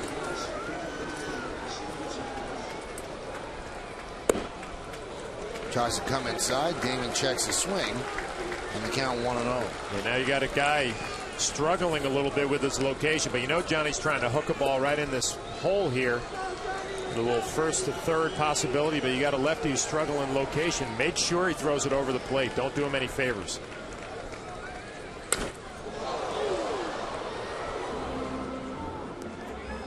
They announced the attendance, the paid attendance, 45,143. Obviously, that's not how many are in the ballpark right now. I'd say about 10,000, which is kind of amazing when you consider the game was scheduled to start at 1:05, and here we are just after 9 o'clock Eastern time. The 1-1. And a strike, 1-2.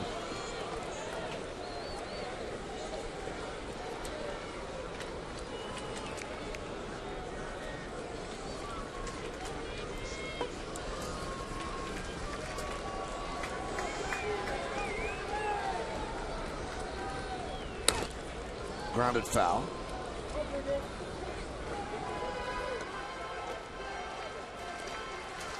Damon has broken so many bats. Usually he has the light wood. He's gone to the black bat now.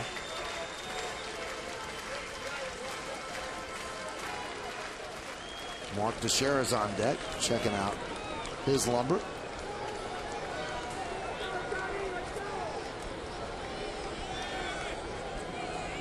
And the 1-2. Foul ball.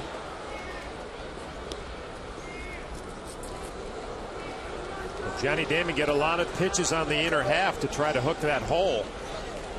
Just hasn't been able to execute so far, but he's getting plenty of pitches to do it.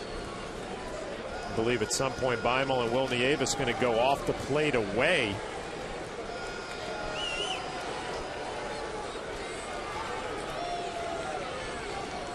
And the 1-2. Breaking ball. Damon held up in the count 2-2. He hasn't shown Johnny Damon he can get that breaking ball to the outer half. Everything's starting middle in, finishing middle of the plate. He makes a mistake with that off-speed breaking ball. Johnny Damon could do some damage, falling right into his swing.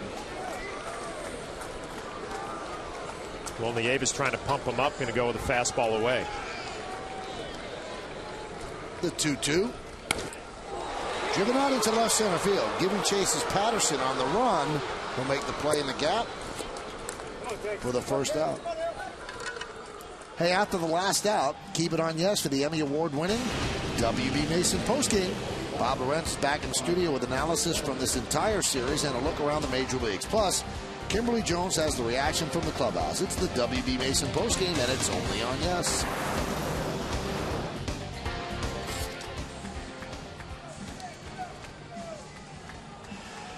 There's Mark Teixeira.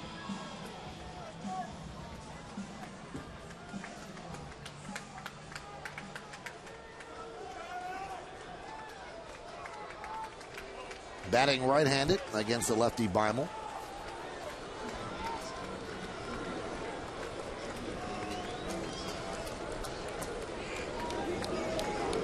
Keeping Cabrera close.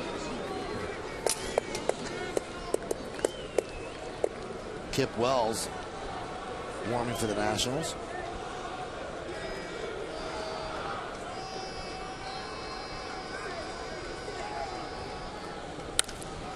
High pop-up in the infield. Hernandez waves everybody off. 2 outs.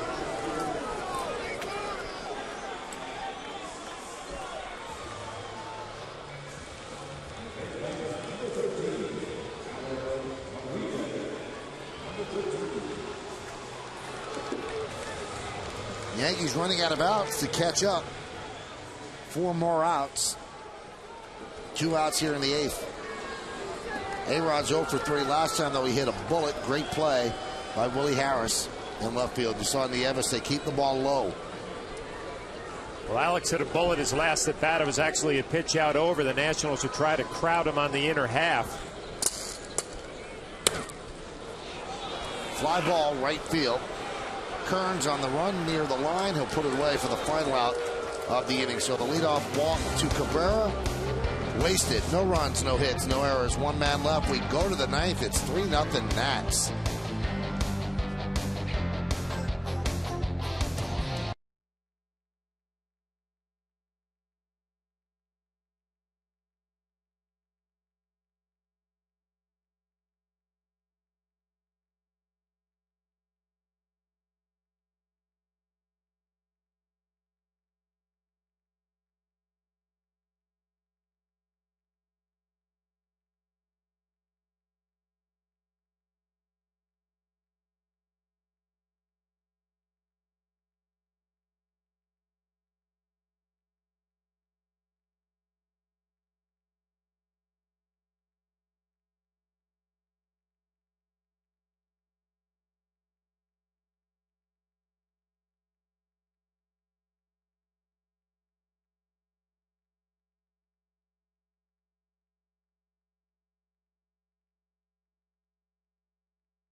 The game, and it was Ryan Zimmerman who got a hanging slider from Jabba Chamberlain, and he drilled it to left center to drive in Christian Guzman.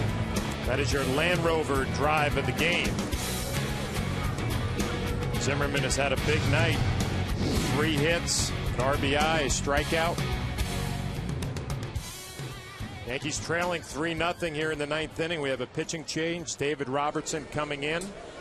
Going to face Will Nieves to lead off the 9th. You see the numbers for David Robertson. 12 innings, 7 hits, 7 walks, 18 strikeouts. Impressive. Nieves swings and misses at a good fastball. This will be the 15th appearance of the season for David Robertson. Nieves 0 for 2 on the night with an RBI. And a nice job behind the plate for the Nationals. Fastball misses. It'll be Nieves, Hernandez, and Guzman for the Nationals. The Yankees trailing 3-0 down to their last 3 offensive outs. Trying to avoid the Nationals coming into Yankee Stadium taking 2 out of 3.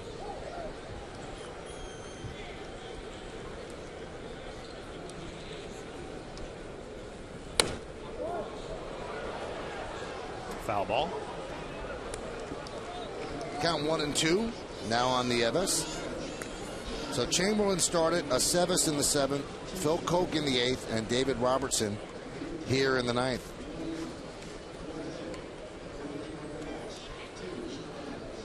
Robertson getting his first appearance since Jose Veras was designated for assignment, so that would be a nice shot of confidence for him. Coaching staff having trust in his ability. Reading in the paper today, John, that the Astros might be interested in acquiring Veras. So when you designate someone for assignment, you have 10 days to deal with it. I'm sure that Brian Cash and the Yankee GM has been working the phones. And maybe the Astros will be able to pull off a trade. It's no surprise there are going to be teams out there that are interested. I mean, 95 miles an hour, a good slider. So there are some teams that think they can get him straightened out, throw the ball over the plate.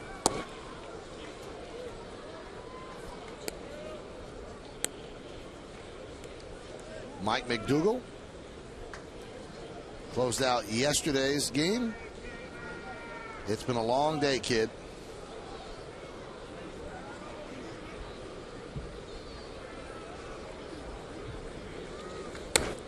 Fouled away.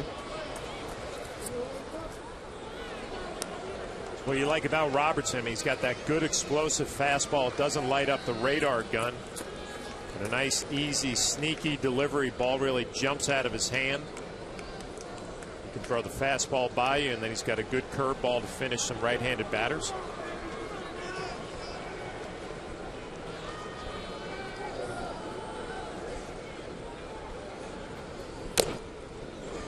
I got a piece of Posada.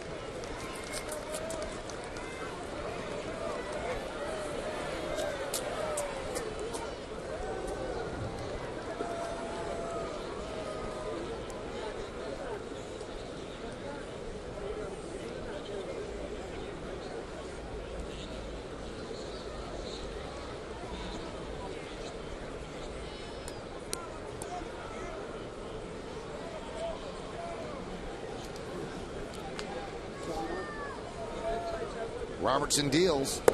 Well, he's got a nice breaking ball. He really does. That's why the Yankees decided to stay with him and designate Veras for assignment. Got a good live fastball, and he can drop that breaking ball on you at any point. It's a great change of speed. Need Buckler.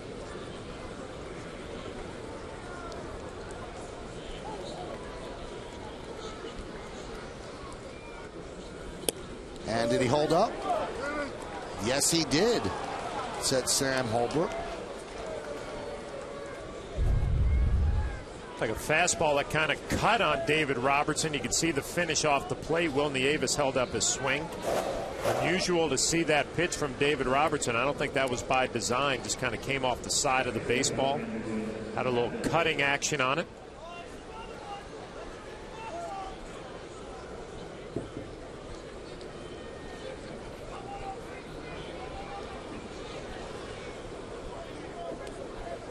Keeping him close.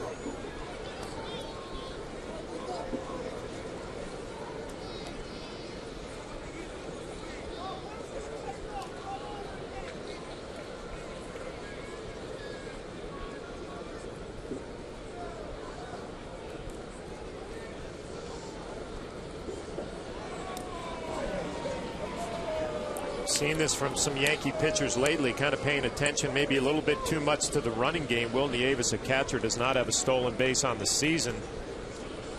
A couple of throws over from David Robertson. You appreciate paying attention to the running game, but really go to work on the batter here. 3-0 game.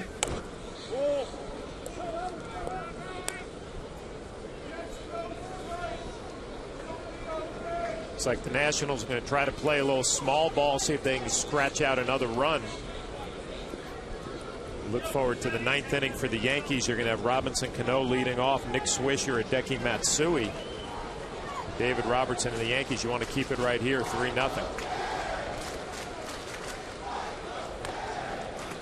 That one's fouled off.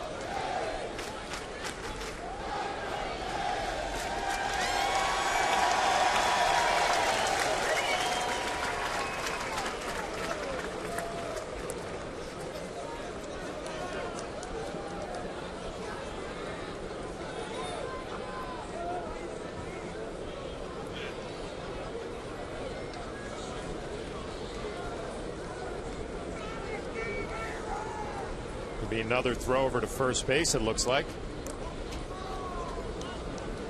I don't know, Michael. I don't understand this.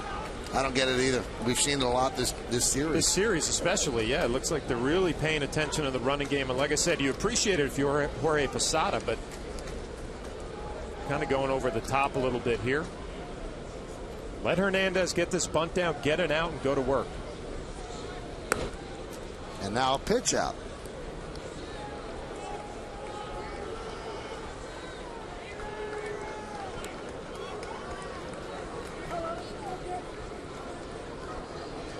That's a game in the game now. Pitch out, the Yankees pitched out. It didn't work out. Manny Acta, the manager of the Nationals, might come back with a little hit and run right here, banking on the fact that Joe Girardi won't pitch out again. See if they play the game within the game. Runner goes, and they have a hit and run. Let's see if they can turn two. Nope, bobbled by Cano. And he gets the out at first. In his haste to get the double play, he did not field cleanly. So Will Nieves running gets the second. Manny Acta, he did. He switched it up. He went a little hit and run, banking they wouldn't pitch out again. Robinson Cano tried to be a little bit too quick, but to his credit, he regroups, and with a strong throwing arm is able to get Hernandez at first base. But Will Nieves, mission accomplished for the Nationals, in scoring position with one out.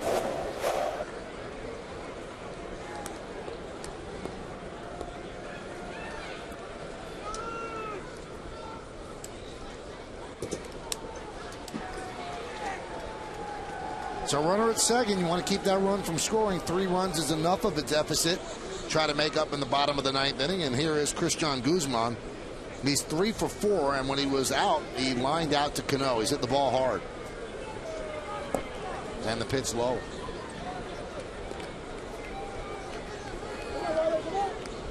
Batting .330 on the year, having an outstanding year for the Nationals.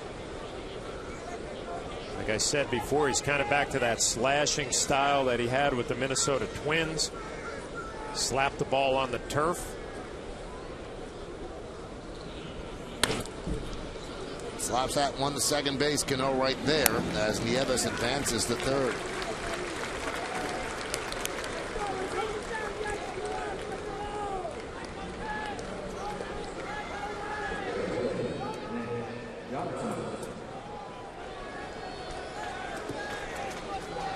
You know what? A long day at the park. He could not be happier, that kid.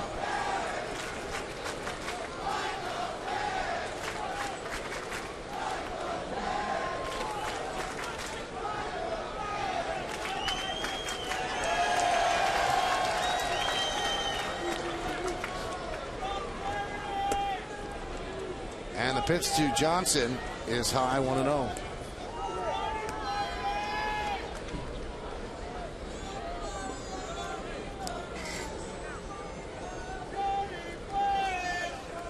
The Yankees have done a nice job with Nick Johnson tonight. Ryan Zimmerman, the guy hitting behind him, has had a big night with 3 hits, hit the ball hard. David Robertson, you want to go right at Nick Johnson. And the 1-0. Nice block by Posada.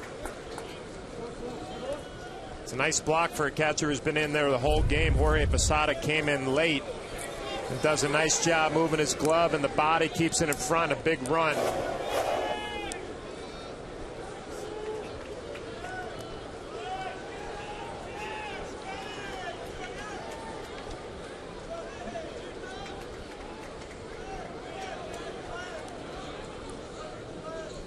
And the 2-0. The count 3-0.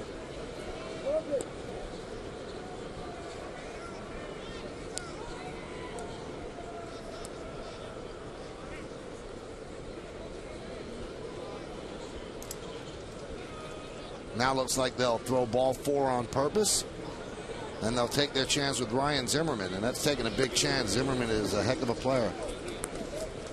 A heck of a player. Has had a nice series and had a nice night. Dave Island's going to go out and talk to David Robertson. Make sure you're on the same page.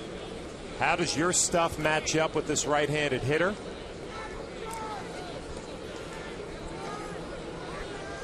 Hey fans, you can now take home artifacts including stadium seats from the original Yankee Stadium. Call Yankee Steiner Collectibles at 800-759-SCORE. There are many unique items which are the perfect addition to any Yankees fans collection. Contact Yankee Steiner Collectibles today at 800-759-SCORE or visit steinersports.com.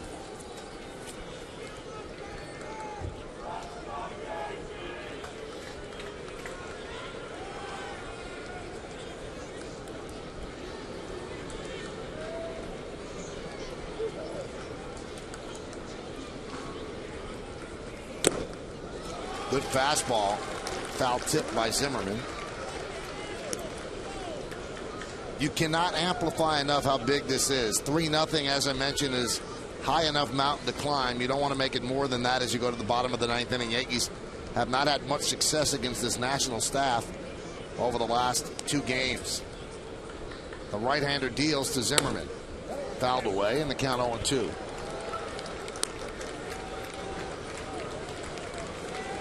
Nieves is at third, and Johnson is at first.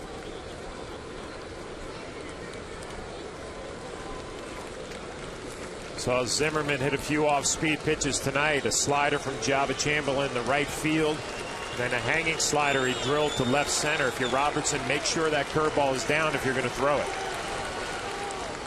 Breaking ball, strike 3. Zimmerman down looking. So Robertson survives to 2 walks. No runs, no hits, no errors, 2 men left. We go to the bottom of the 9th inning. Do the Yankees have a rally in their bones? Stay tuned.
The Chevy Player of the Game is voted on by you, the fans, and the 2 of us here in the booth. Who is it, John?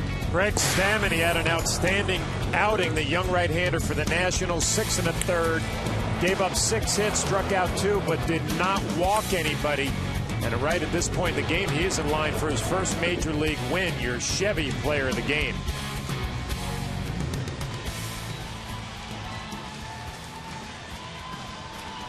Oh, here's McDougal.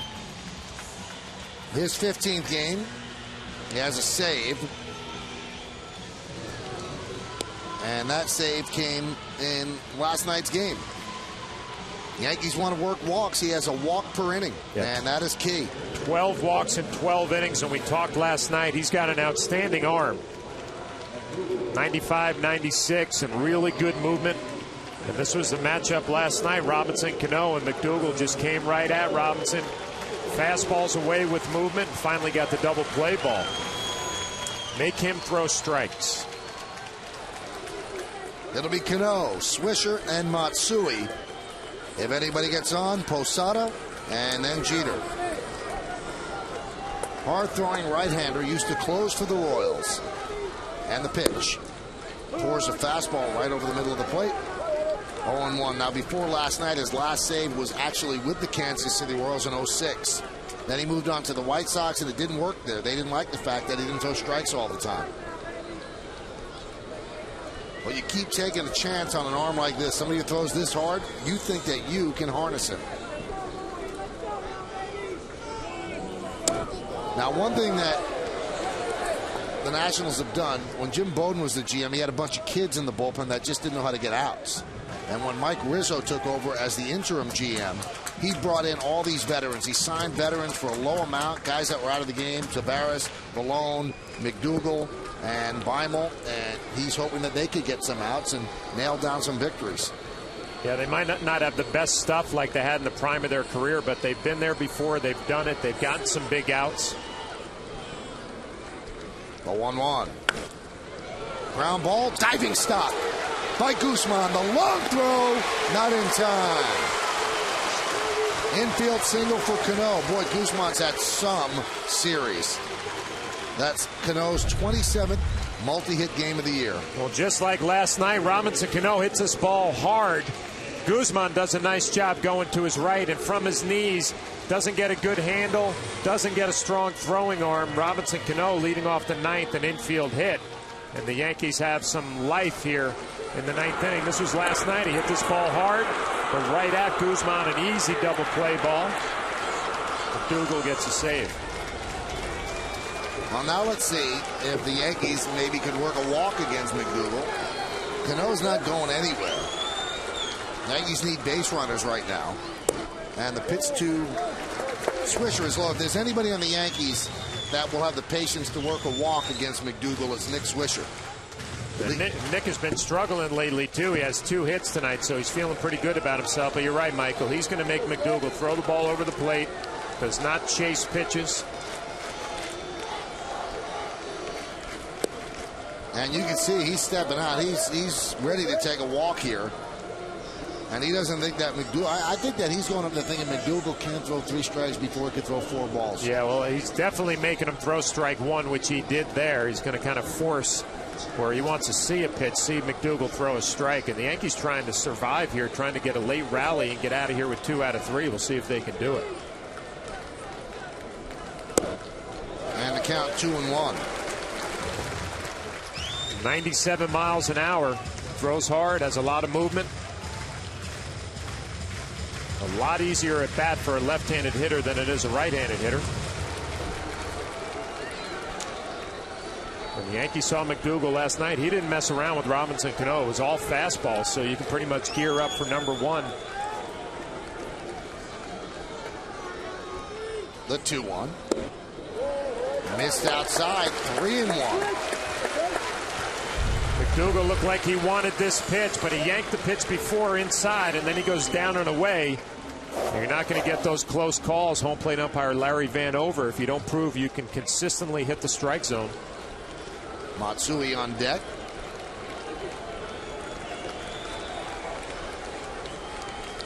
And the 3-1.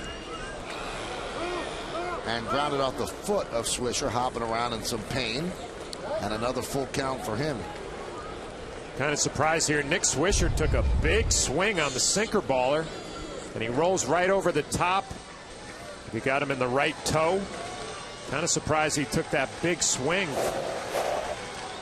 Think this at bat, you're not going to be the tying run even if you hit a home run. You try to work your way on, work a walk, or make sure you get a base hit. Kind of got away with a big swing there.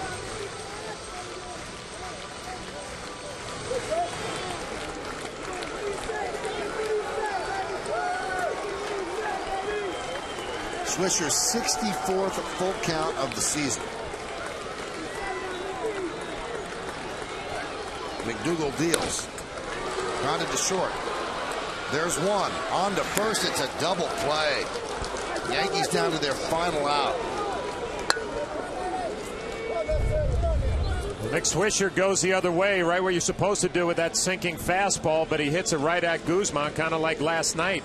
To his right a little bit, the good flip to Hernandez, and the jump athletic throw over to Nick Johnson. Another 6-4-3 double play. Just like last night's ball game, Nick Swisher not happy.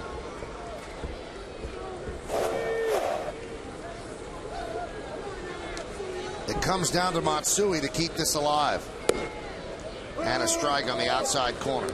So a day that was supposed to start at 1:07 first pitch. Here we are just after 9:30, exactly 9:30. A 5-hour and 26-minute rain delay. A game like this you want to win. It seems longer if you lose.